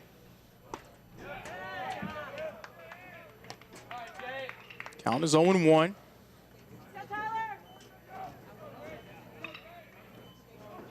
Tyler Barfield trying to slow down this streaking Montreat lineup. They're really starting to find their footing here offensively.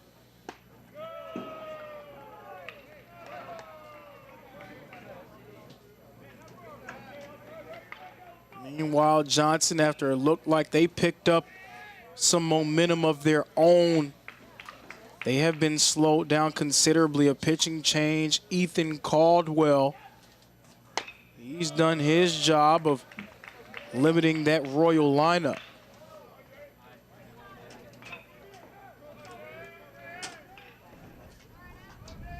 Count is 2-1.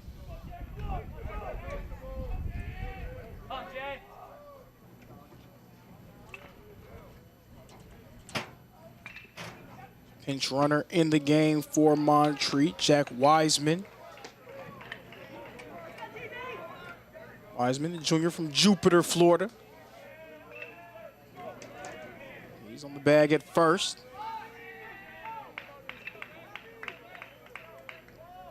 At the plate, Justin Austin.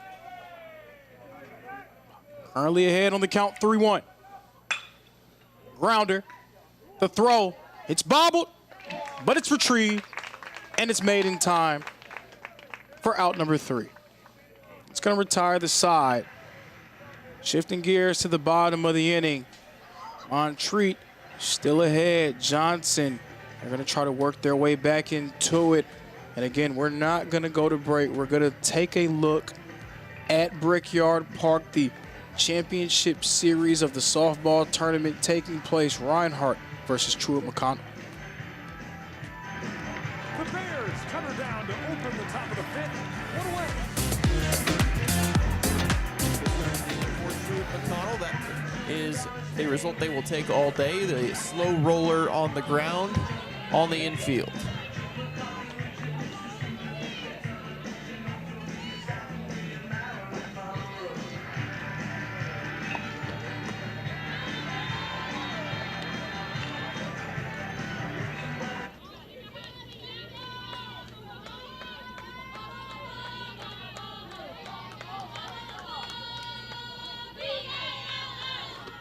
Delivers this with a big swing. Count even at 1. Nice pitch by Hughes there, evening the count up. Stevens retired in her last at-bat. Delivers this for a ball.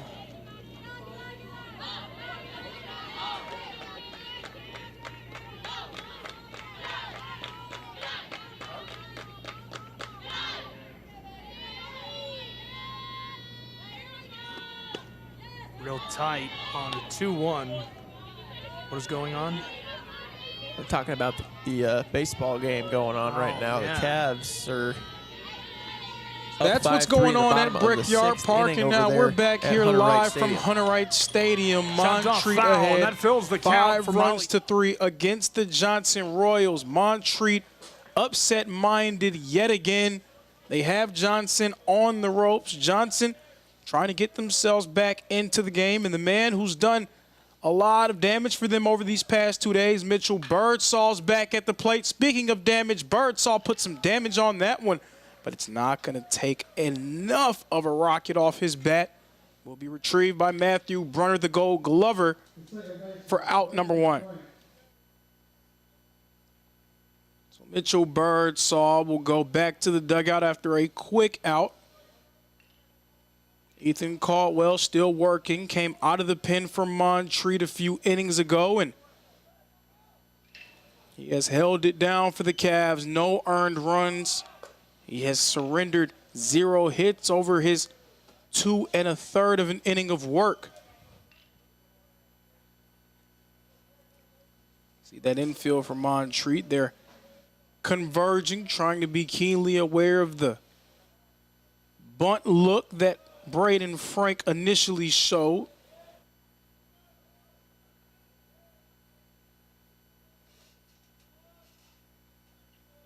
Speaking with Coach Jonathan Burton, Coach Burton may know a little bit better than me in terms of what can happen as another pop-up goes to the outfield. 2 up, 2 down thus far in the inning for Johnson, but Coach Burton, being that he was a part of the NAI Baseball Selection Committee, he feels like Montreat may not have much of a chance to get into the tournament. And again, that catch-all 35-win rule, it's not all the way just something that is for sure. Montreat, they may need to force their way all the way to the final day of the tournament to get back and find their way into that national scene.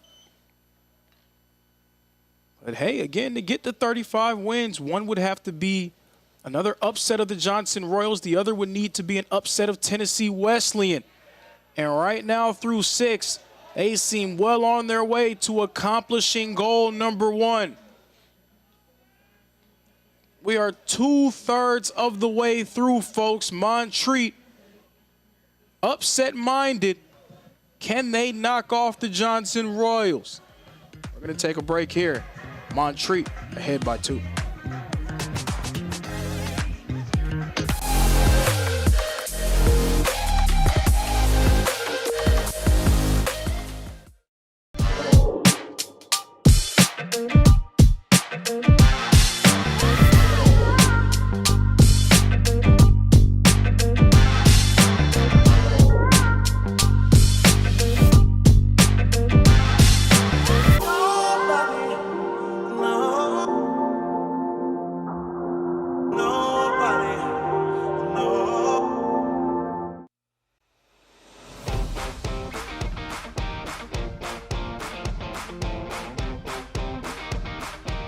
Bays Mountain Park Adventure Course.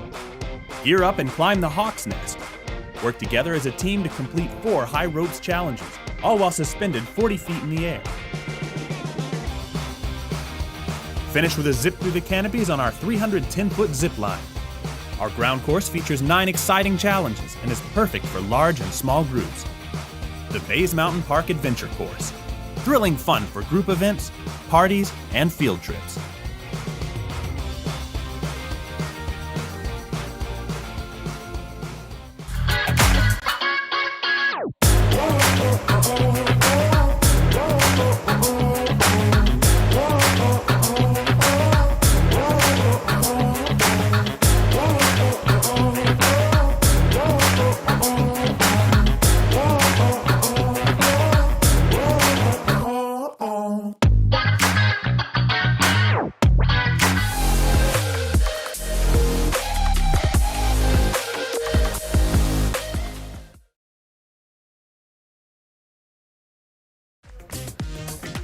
Six innings down, 3 to go here at Hunter Wright Stadium in Kingsport, Tennessee. Tyler Barfield remains on the mound. He is 95 pitches in the bank. This is popped up by Cameron Nagel.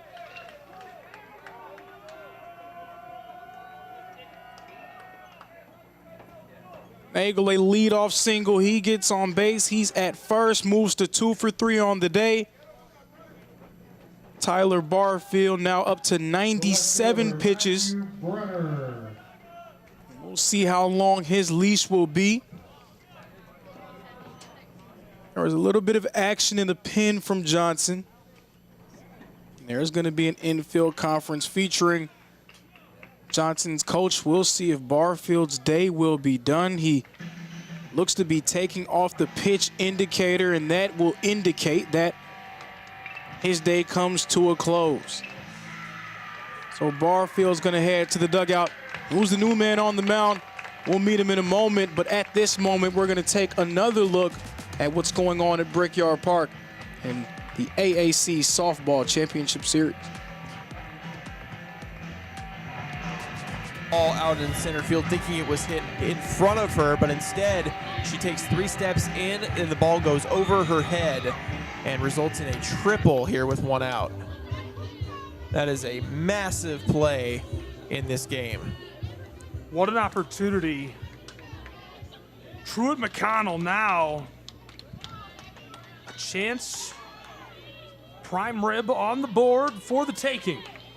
And a pinch hitter called upon here.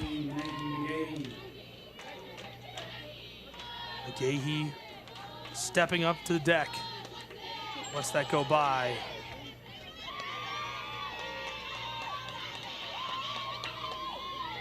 Pettit entered this game 1 pitch away from crossing the 400 mark this week. Limited action for McGahee as a pinch hitter in this game. She's hit .242 this season.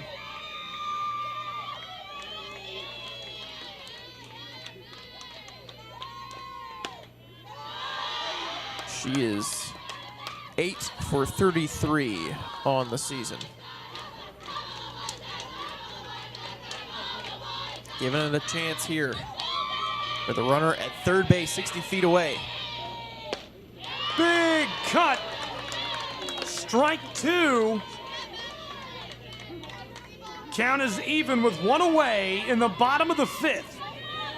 Runner in scoring position, an opportunity to blow this thing wide open for TMU. Huge cut, she goes down swinging, 2 away, and maybe in danger of retiring the side with a runner in scoring position. So after that strikeout there from Reinhardt, we can see Reinhardt and Truett McConnell doing battle there at Brickyard Park. After the strikeout, again, if you want to tune into that one, and Pettit. Flip it over to SCSN, Gabe Schry, Brennan Sweeney. They're on the call. As the Eagles, they'll need to win 2 games to take the AAC tournament crown. Truett McConnell 1 win away from calling themselves AAC softball tournament champs. Now we're back at Hunter Wright Stadium, beginning the 7th inning, or back into the 7th inning, I should say, with a new pitcher on the mound for Johnson, and it's one of the best relievers in their bullpen, Bodie Yates. Yates making his 21st appearance of the year. 4 of his games have gone to a decision. He is 4-0 in such contests. Pitched in a little bit over 37 innings this season. Sports a 1.69 ERA. Bodie Yates, the freshman from Riverside, California, will be entrusted with the ball in this situation. He's already ahead on the count, 0-2. This one is popped up into center field. Wilson's underneath it. Wilson has it for the first out here in the inning. Bodie Yates is going to be entrusted in this situation with his team currently trailing 5 runs to 3, and it's been another banner offensive performance for Montreat. This is the 3rd out of 4 games that Montreat has played that they have double-digit hits. Their hit total in the game that they didn't have double digits, 8 against Tennessee Wesleyan yesterday. So the Montreat bats have been connecting all tournament long up to this point. And that holds true here in their rematch with Johnson. Johnson fell victim to Montreat in day 2 of the tournament. Johnson's first game here in Kingsport. They lost 11-3. It was a dominant performance from Montreat. Montreat Cavs trying to do it again. Swing and a miss, but a bag will be taken at second. Ball leaks into center.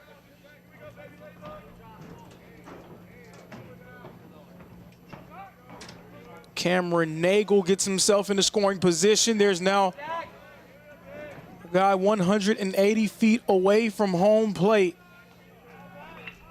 But back at the plate, the count is 1-2.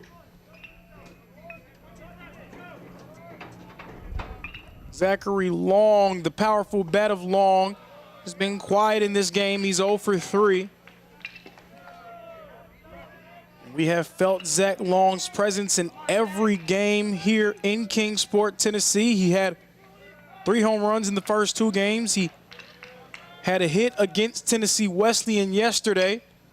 He pops one up deep out to left field, going back, and going towards the bullpen of the Johnson Royals. If we angle that one a little bit more to the right, it could have possibly found its way over the wall for Long's 4th home run of the tournament. Instead, we shift our attention back into the batter's box. Pick attempt there, trying to potentially catch Cameron Nagel sleeping a little bit. Nagel's trying to get an early jump, potentially steal a base. That pitch is low and in the dirt, but that was a nice job from the backstop, Austin Menacini. Keep that one from getting past him. A pass ball would have allowed Cam Nagel to get himself in that threatening third base position. Nonetheless, full count. Bodie's payoff. It's going to drop Zach Long, first hit of the game. Rounding third and headed home is Cam Nagel. Another run scoring, some insurance for the Montreat Cavaliers. Montreat doubles up Johnson. It's 6-3. Daniel Restrepo.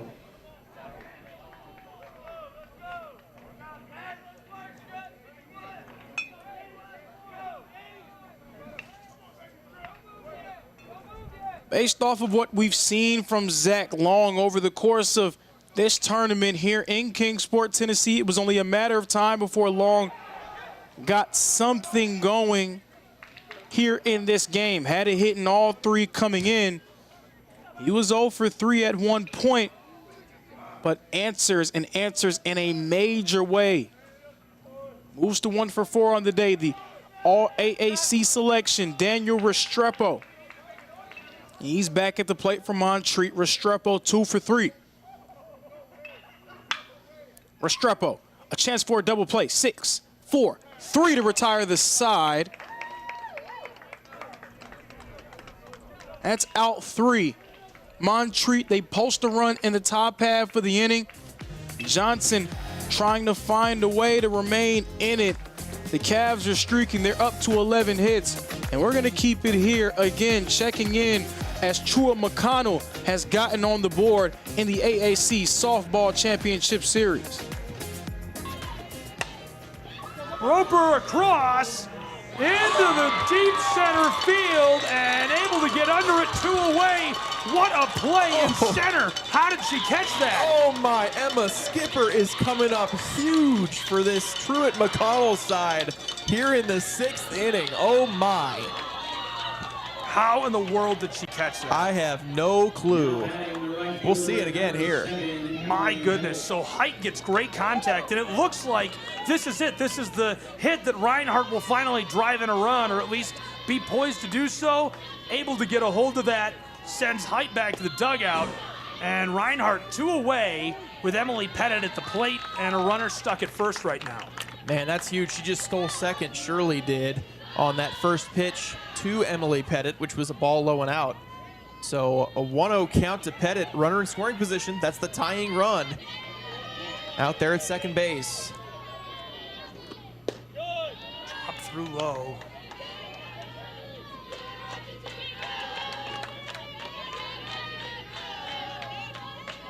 This could be your last great chance. I mean, It is the top of the 6th inning. You're only going to get one more at bat. You have 4 outs left to play with. You know, that's how I look at it. You've got 4 outs of room to play with. How far have those taken you? Yeah, at this point, I mean, you haven't scored a run. At this point, that's the action happening at Brickyard Park. Extremely riveting. I wish we could watch it here. We are going to have to shift gears, and another very riveting game in its own right. Again, if you want to tune in to the AAC championship game happening across town, just switch the channel on SESN. Gabe Schreiber, Brennan Sweeney, they're live over there at Brickyard Park as we get an early out for Montreat, a quick out on the board. Ethan Caldwell continues to deal. Down goes Christian Altamirano. Altamirano's going to make his way back to the dugout. Johnson Royals, they're down to 8 outs to work with. They want to prevent themselves from falling victim to another upset at the hands of the Montreat Cavaliers. Edwin Almeida Jr. is 1 for 2 on the day.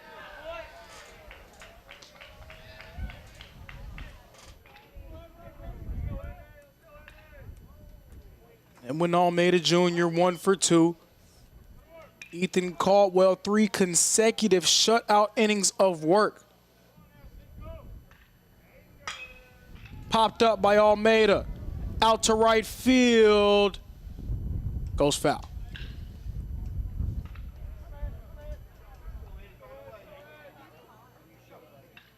So Almeida couldn't take a yard there. We're going to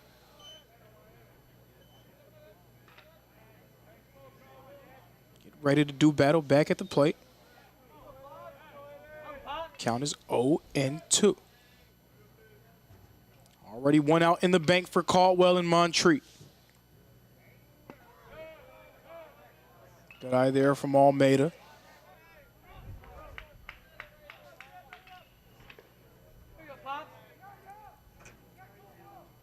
Johnson, after what seemed to be a promising 3rd inning, they have gone cold. They had 3 hits in that 3rd, 0 in the rest of the game. Almeida, another good eye there for ball 2. But 3 hits in the game for Johnson, all of them coming in that 3rd inning. So that means in the other innings, all 5 of them 0 hits, and right now still searching for their first hit of the 7th. Almeida works his way into a full count here. This is the Johnson Royal way. They are very disciplined at the plate. Almeida fell behind on the count 0-2. Did not take the bait on 3 separate occasions. Works himself into a full count, forcing a payoff from Ethan Caldwell. Almeida fouls it off, stays alive.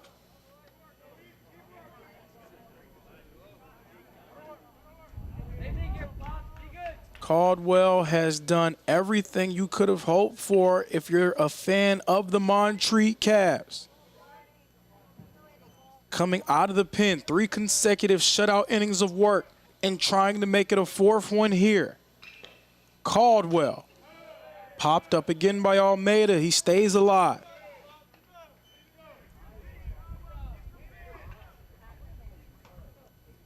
Jordan Hart went 3 innings. The starting pitcher surrendered 2 earned runs.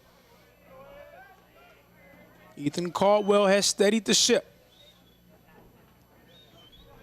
We're going to pay it off again. Popped up by Almeida. Retrieved. Out number 2.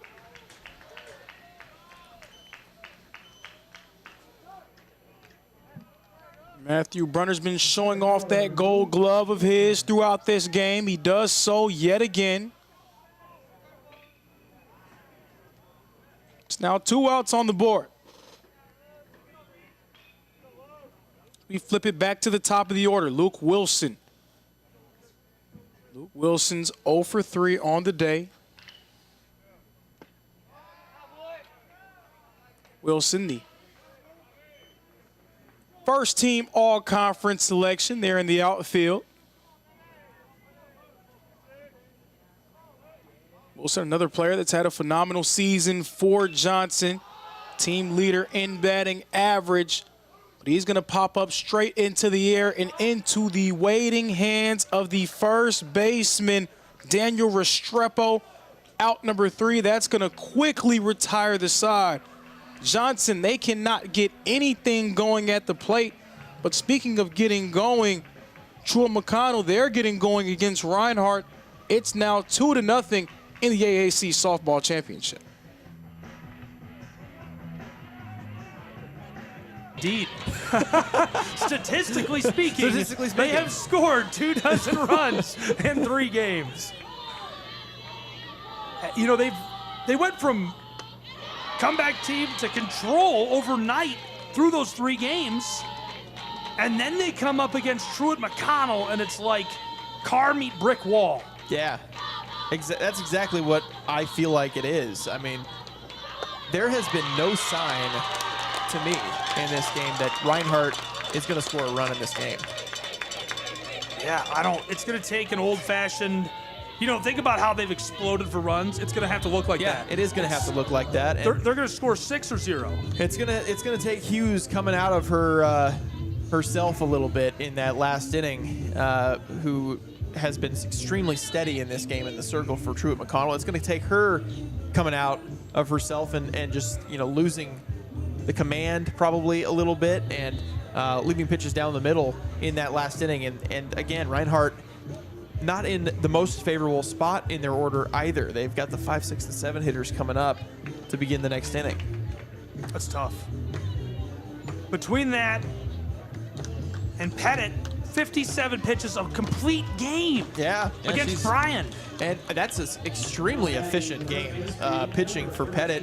I mean, that's exactly what you want if you're Reinhardt, is your pitcher to throw an extremely efficient game and really probably... That's the action happening in the AAC Softball Championship Series. It's going down to the wire right now. Reinhardt trailing Truett McConnell. Truett McConnell trying to put the finishing touches on what has been a tremendous week of softball for them. And speaking of finishing touches, Montreat, they're trying to put the finishing touches on a second upset here in Kingsport, Tennessee. It would actually be a 3rd upset for them, but I hesitate to call the U-Pike win an upset. Probably an upset just in terms of tournament seeding. U-Pike came into this tournament as the 5 seed in this. Montreat, the 8 seed.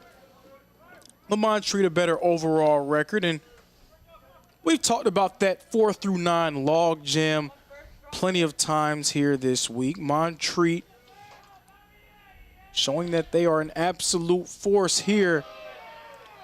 Johnson Royals, what they need to try to do is stop this Montreat offense from adding another run. Montreat, they're currently ahead by 3. Bodie Yates remains on the mound.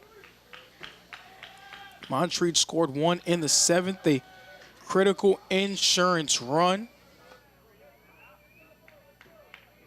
I've said this before, when you can score that insurance run, especially at the expense of a team whose offense is sputtering, that one can feel like a mountain to overcome. This is lifted out to left field, but will easily be retrieved by Edwin Almeida. So 1 man down for Johnson. Gustavo Gonzalez. Coming up to the plate, Gonzalez is 0 for 3 so far, trying to find a way to put something up. He's going to pop it up into the air, much like his counterpart. And they will both suffer the same fate. The shortstop, Hayden Ethier. So one flying out to left, the other one flying out to shallow center. Caden Ethier, the shortstop, coming up to the plate.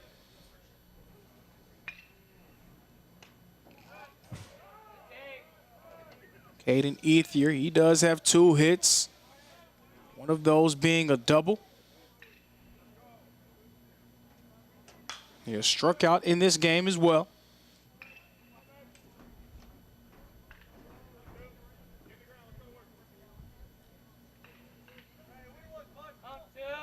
Bodie Yates gave up a run in that last inning.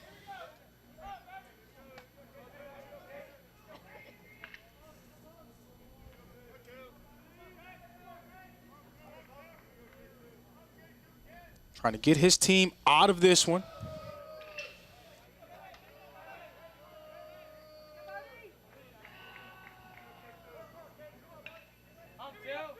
Johnson trying to work their way into the later game in a matchup of ranked opponents. Montreat, they want another chance at the Tennessee Wesleyan Bulldogs.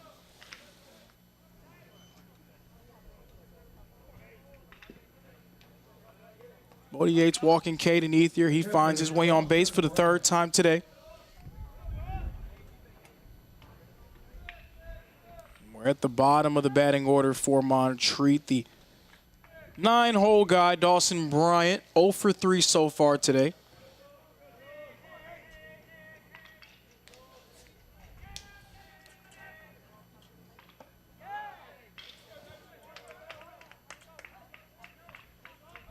And it has been a banner 2 years for Johnson. Johnson earning their way into the NAIA postseason last year. They finished in the top 3 in the AAC regular season. Popped up to right field. And it's going to be retrieved for out number 3. Johnson's second seed coming into this tournament, but they are firmly and squarely on the ropes, trailing by 3 runs. The bats, they got to get going for them. We're going to check in once again.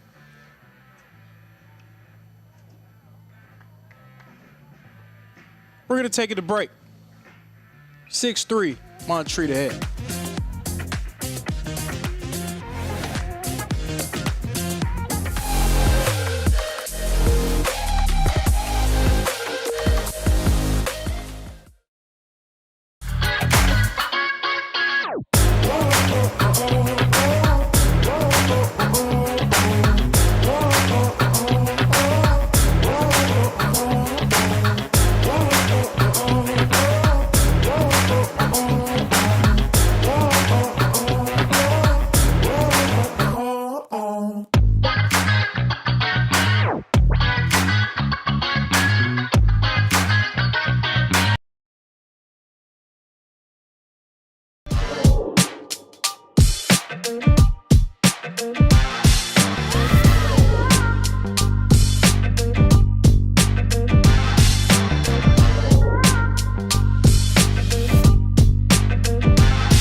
Your favorite teams, your favorite live streams, your favorite highlights. Be sure to engage with us. Find us now on YouTube at NSBN Sports or visit us at nsbnsports.com.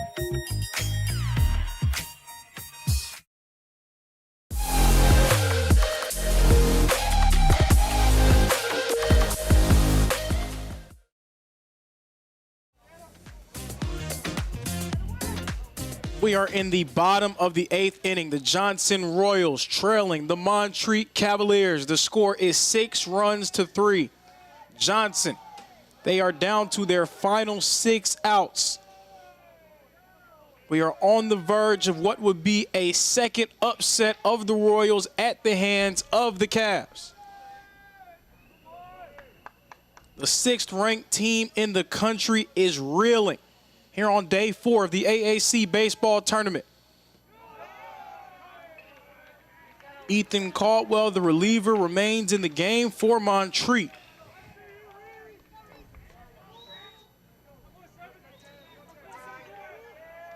The count is 2-0. Caldwell has blanked Johnson 4 innings in a row, trying to make it 5. J.J. Mendocini.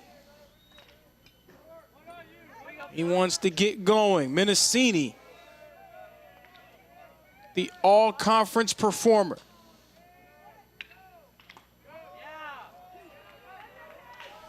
Count knotted up at 2 apiece. 2 straight strikes thrown by Caldwell.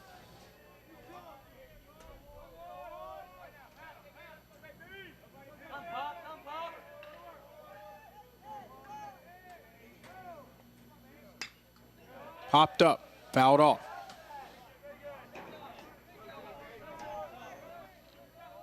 Everyone, please stay tuned for our next game. Lions of Bryan, the Buffaloes of Milligan. That will be another rematch from a surprising upset on day 2 of the tournament. We'll see if Bryan can overcome Milligan yet again. Swing and a miss. Strike 3. Ethan Caldwell's 3rd K of the afternoon. The right fielder, Travis Hobbins-Seekes. Again, what a performance from him out of the pen for Montreat. He's come in 4 complete innings, but now 4 1/3 of work.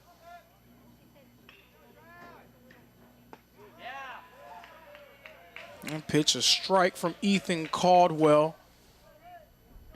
He has really slowed down what is one of the best lineups in the country, this Johnson Royal Ball Club.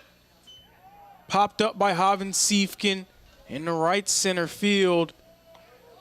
And that one is going to be grabbed by Cameron Nagel for out number 2. Johnson, they are 4 outs away from suffering yet another upset loss to the Montreat Cavaliers. Now, this game is not over by any means, but Montreat trying to set up a rematch of their own with Tennessee Wesleyan.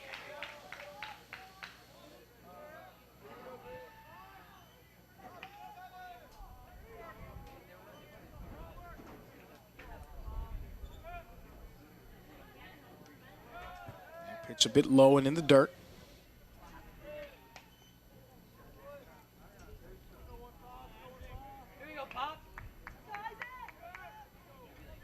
First, it was Jordan Hart going through Johnson's lineup. He got into some trouble, which prompted the entrance of Ethan Caldwell. It's popped up and it goes foul. Ever since Ethan Caldwell has taken the ball,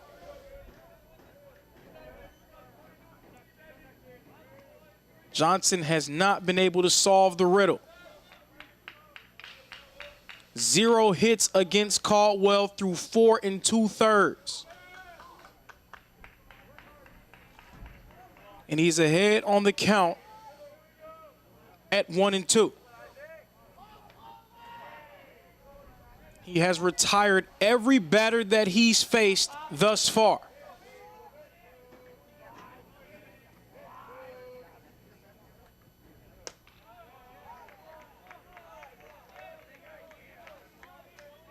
Twos across the board. 2 balls, 2 strikes, and 2 men gone.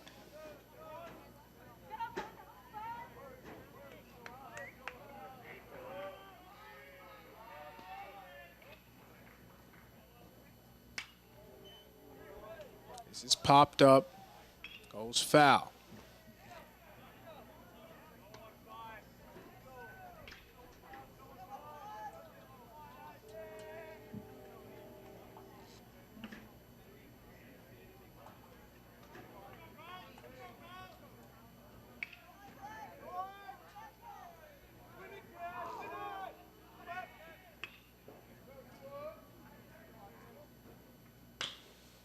A grounder. The throw. In time. Out number 3. We are going into the 9th inning with the Montreat Cavaliers on the verge of yet another upset of the Johnson Royals. Can they do it? Stay tuned and find out.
We are in the 9th inning. The Johnson Royals are trailing the Montreat Cavaliers. The score is 6-3.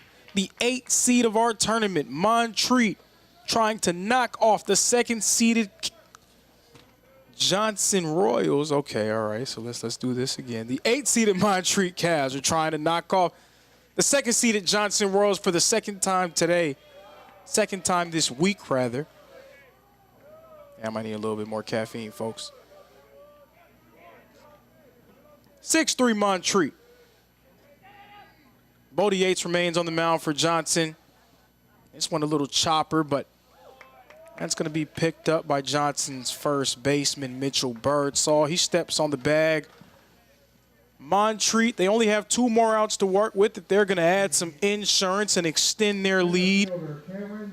Otherwise, Johnson, they're down to their final 3 outs. If they're going to come back in this ball game, they're going to have to find a way to overcome Ethan Caldwell. Caldwell, since being inserted into the game, he has not surrendered a hit. Johnson has gone hitless through 5 consecutive innings.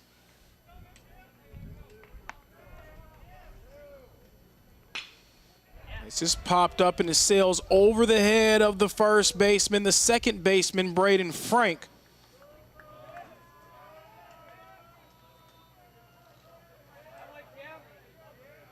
So Cam Nagel continues his absolutely stellar performance. He's 3 for 4 on the day. Cam Nagel.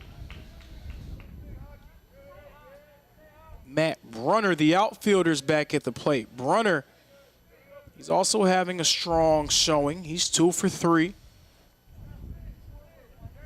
You can just tell this Montreat lineup there hitting the ball with a ton of confidence, playing very well at the plate. We're showing the level of confidence like they are. You start to believe that when you play the way that they're playing, they can beat almost anyone. They have every reason to feel that way. They have 12 hits in this ball game, double-digit hits in 3 of their 4 games here in Kingsport.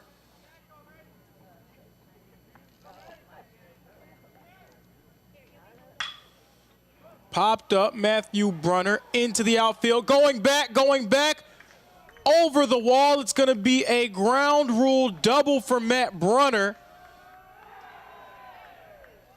That puts 2 runners in the scoring position and a chance for Montreat to post some insurance.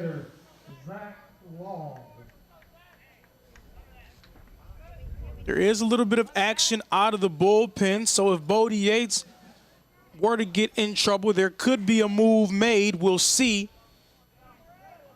Zach Long, the designated hitter, he's back at the plate. Long, for the first time today, got going in his last at-bat. His single to left field led to an RBI.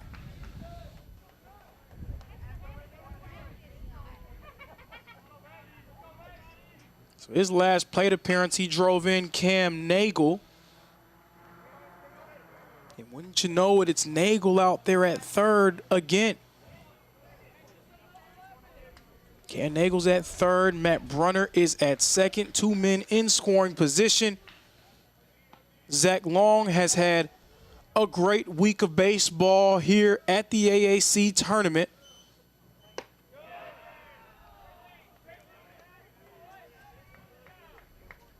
Had 3 home runs between the first 2 days of the tournament. One of them very rare inside the park homer that came against Johnson on day 2.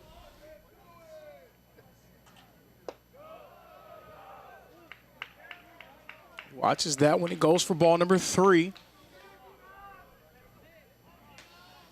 A walk would load the bases for the all-conference performer Daniel Restrepo.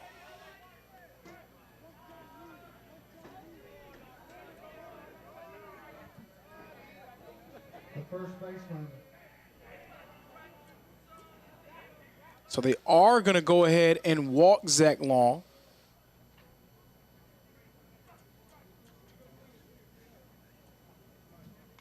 So Long goes to first, and he will actually make his way to the dugout and allow Jack Wiseman to come in as a pinch runner.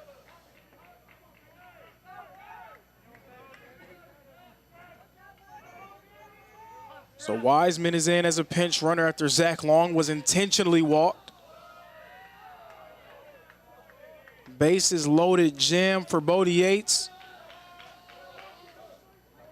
Second team all-conference selection, Daniel Restrepo at the plate. Restrepo, 2 for 4 on the day. It's clipped and fouled off.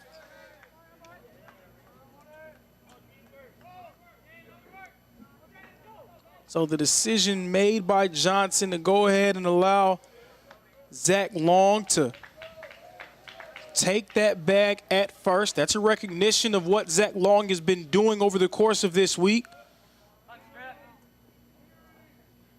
Swing and a miss by Daniel Restrepo. Out, strike number 2.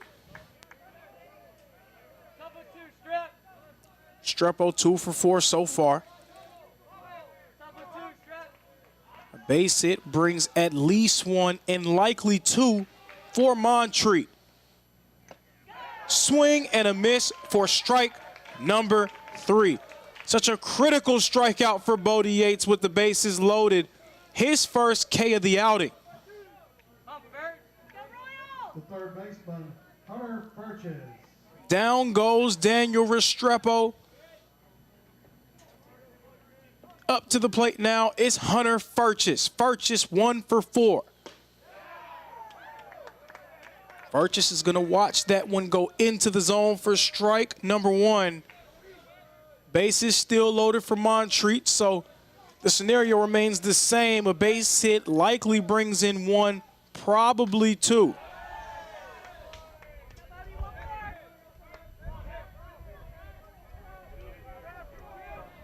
Purchase fouls it off. This is the last strike that Montreat will have a chance to work with before we change sides, and Johnson gets a chance at redemption.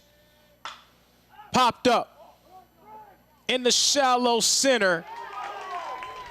Out number 3, the side is retired. Bodie Yates leaves 3 runners stranded on base.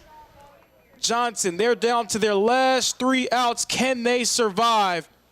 We'll find out coming up next.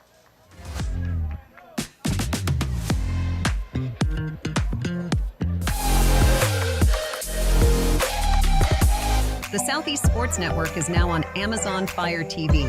Now you can download the SESN app and watch on any Amazon-enabled device, such as your Fire Stick. The easiest way to download the app is to go to our website, find the Watch SESN tab, and click Fire TV app. Then just select your device from the list. That's it. Free and easy.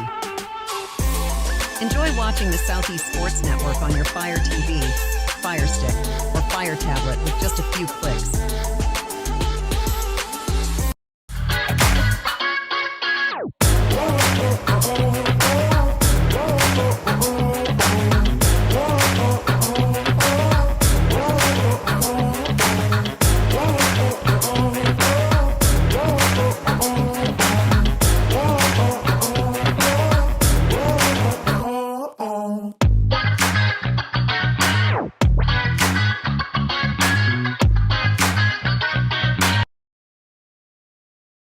What if you can have it all?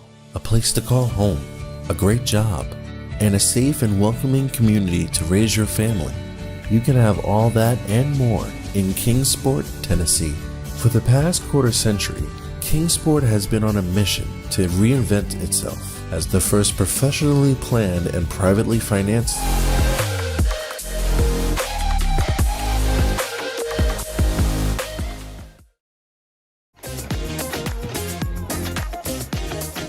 The Montreat Cavaliers are on the verge of what would be their second upset of the week. The Johnson Royals are on the verge of suffering yet another loss to this Cavalier squad. Something's got to give here in the 9th inning. The bottom of the 9th, the Johnson Royals They're going to do everything they can to keep themselves in it. Birdsall at the plate for Johnson. Birdsall is 1 for 3 on the day. And for those who are joining us coming from the softball tournament, we welcome you here as we have a scooper, the throw in time, out number 1. Nice play made by the Montreat third baseman Hunter Furches. The throw in time to Daniel Restrepo. So Montreat's 2 outs away. And again, for those who are joining us from the softball tournament, we want to welcome you over to Hunter Wright Stadium. Of course, moments ago at Brickyard Park, Truett McConnell, the Bears took the AAC softball tournament crown, defeated the second-seeded Reinhardt Eagles to do so.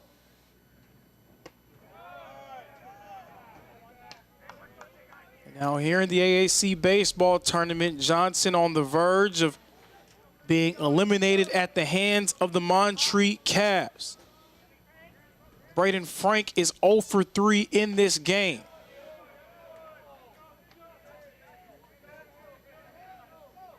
Up to this point, it has been one to forget for the El Dorado Hills, California native.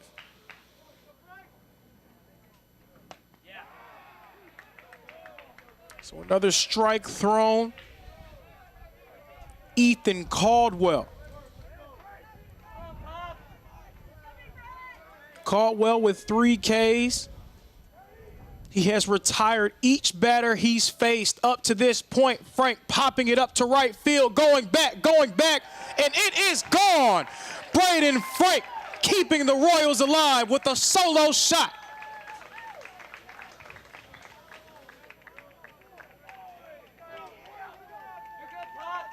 Johnson showing some signs of life here in the bottom of the 9th inning.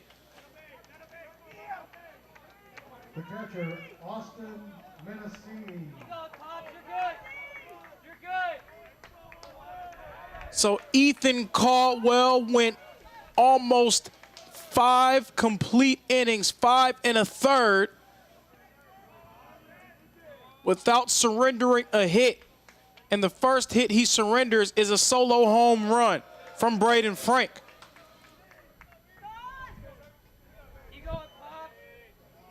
The backstop, Austin Menacini's at the plate. He's 0 for 2 so far.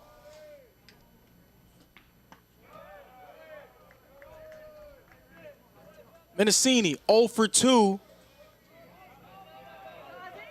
He has been walked once. He also has an RBI.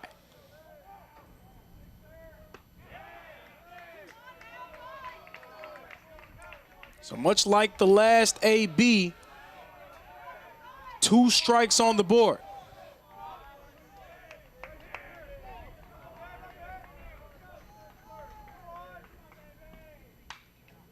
This one clipped and foul.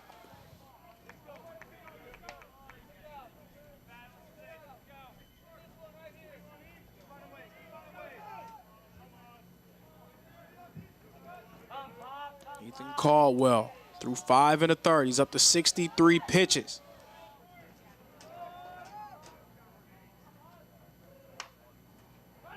Listen to the infield. Restrepo took an awkward hot. Restrepo diving for the bag, and he gets to it before Menacini for out number 2. Great hustle from Daniel Restrepo.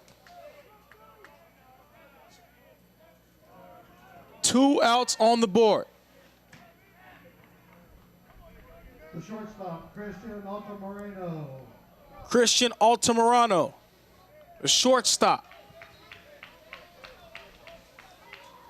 0 for 3 so far on the day. Came into today's game betting $296.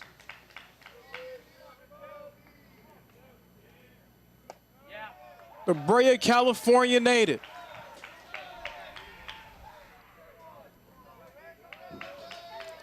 It's been a struggle for him up to this point.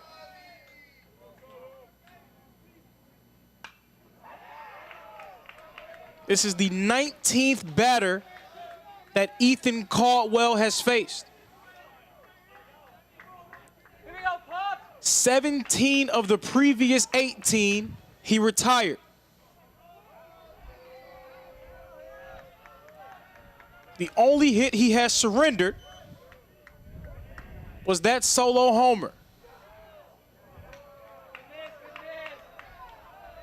Johnson is down to their final strike.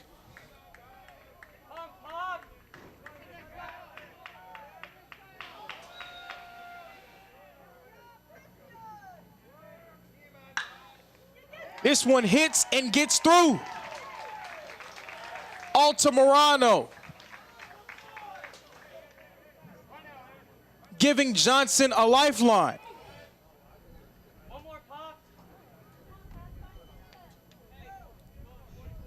So with Altamirano at first, and after the insertion of a pinch runner, Grayson Sheehan at first, The batter is the left fielder, it's Edwin Almeida Jr. Almeida Jr. is 1 for 3 on the day. And he represents the tying run.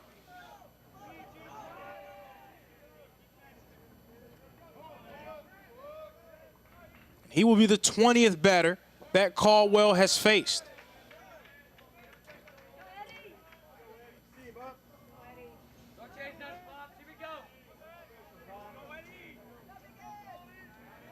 Can Johnson turn the tide? Can Montreat keep their season alive?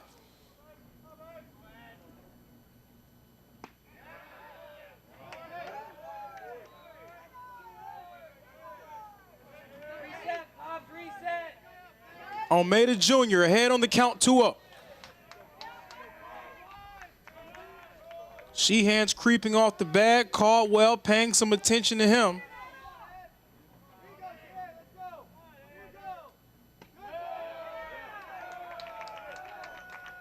Another ball thrown by Caldwell.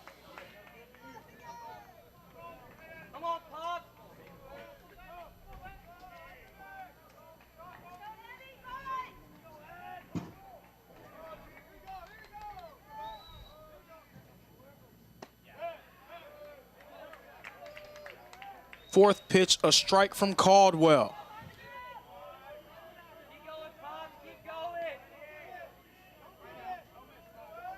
Ethan Caldwell went 15 straight retired batters. He gets into some trouble here in the bottom of the 9th inning. Popped up into the air by Almeida. Restrepo's underneath it. He has it. It's over. The Montreat Cavs knock off the Johnson Royals for the 2nd time this week.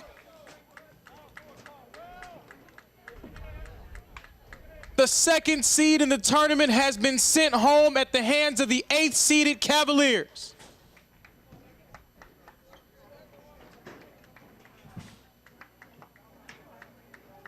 The upset-minded Montreat Cavaliers came into this tournament needing to put some magic together if they were going to find their way into this final day. Well, they are 1 win away from pulling off the ultimate trick.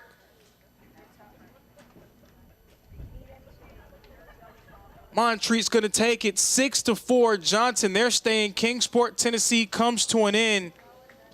The Montreat Cavaliers, they are going to move on to a game against Tennessee Wesleyan. That's going to be a rematch of their matchup from yesterday. Montreat and Tennessee Wesleyan will take place at 6 p.m.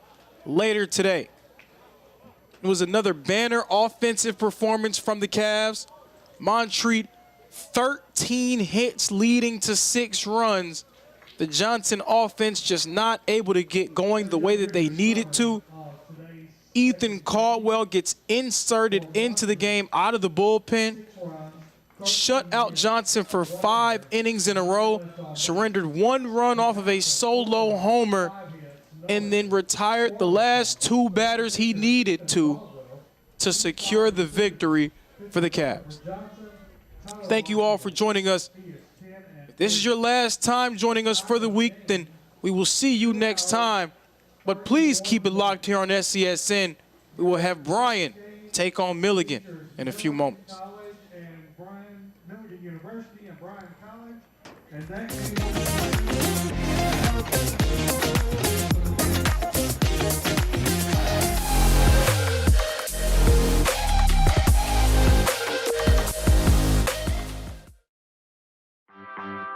My West Hollywood story is exploring the iconic boulevards, endless shopping, and beautiful galleries. Inspiration is endless in West Hollywood. The neighborhood tells stories of established and emerging artists. You will find fashion and styles from all over the world here. A California sunset is the perfect way to end our day. We will take VIP tickets to this show every night. Our vacation is just getting started. This is our West Hollywood story. Come and find yours.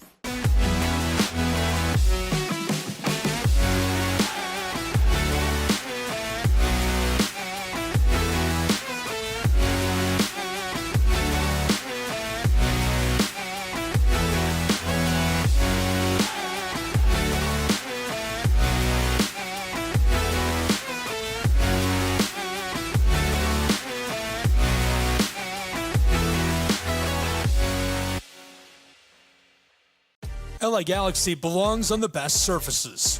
Whether you're the best player or the best fan, every goal, every tackle, every last-second battle, it all requires precision, performance, and passion. The LA Galaxy trust AstroTurf to provide the best surfaces, because champions deserve the best. AstroTurf, the official synthetic turf and hybrid field building partner of the LA Galaxy. My dad was a farmer. And when I saw him on a horse, the guy was bigger than life. One of the things that he had a hard time doing was showing the emotion. Maybe it was because the way he was raised, or believing that men provide and they don't struggle. But we all struggle. I want to show emotion to my kids. I want them to know when I'm happy, I want them to know when I'm sad, and I want them to see me working through things. The biggest reward I get from being a dad is watching my kids accomplish a goal, watching them light up. Nothing brings a bigger smile to my face. So I make my kids a priority. Whether it's hitting a baseball, a dance rehearsal, you name it, I'm there. They're gonna remember that they grew up loved. Be brave. Be there every day. And allow your kids to know that it's okay to struggle. That even dad doesn't know the answer sometimes, but we're gonna figure it out together. Firearms are the #1 cause of death among kids, but we know that healthcare workers can make a huge difference. This is why prevention is absolutely critical. It starts with listening to the community, leaning in on those conversations to better inform what is the approach that you want to take. You are the champions for change. You can be the catalyst for integrating firearm injury prevention strategies into your practice and really benefiting your community. Let's agree to agree that we all have a role to play in ending this crisis. In Major League Baseball, you could dream with no limits. You could become your hero, steal the show, or even start a new club. You could meet the moment and exceed the hype. You can write a new chapter of history and let your city dream again. This season, anything can happen. Everyone has a ritual, that small thing that keeps us focused. A habit we never skip to clear our minds and elevate our performance. But what do you do to keep your head in the game, to drown out the self-doubt and support your mental health? Because being your best isn't just about taking care of your body. It's about taking care of your mind and mental health. Discover the resources you need to keep your mind focused and your mental health a priority.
Our South Carolina story is told through love.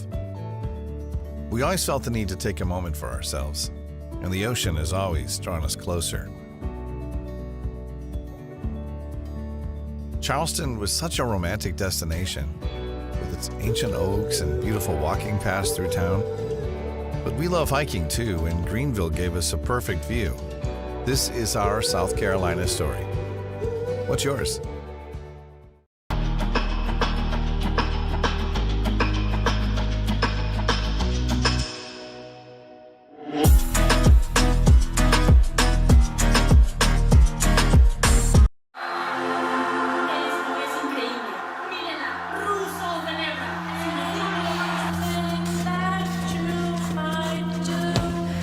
Matty, brilliant again. She just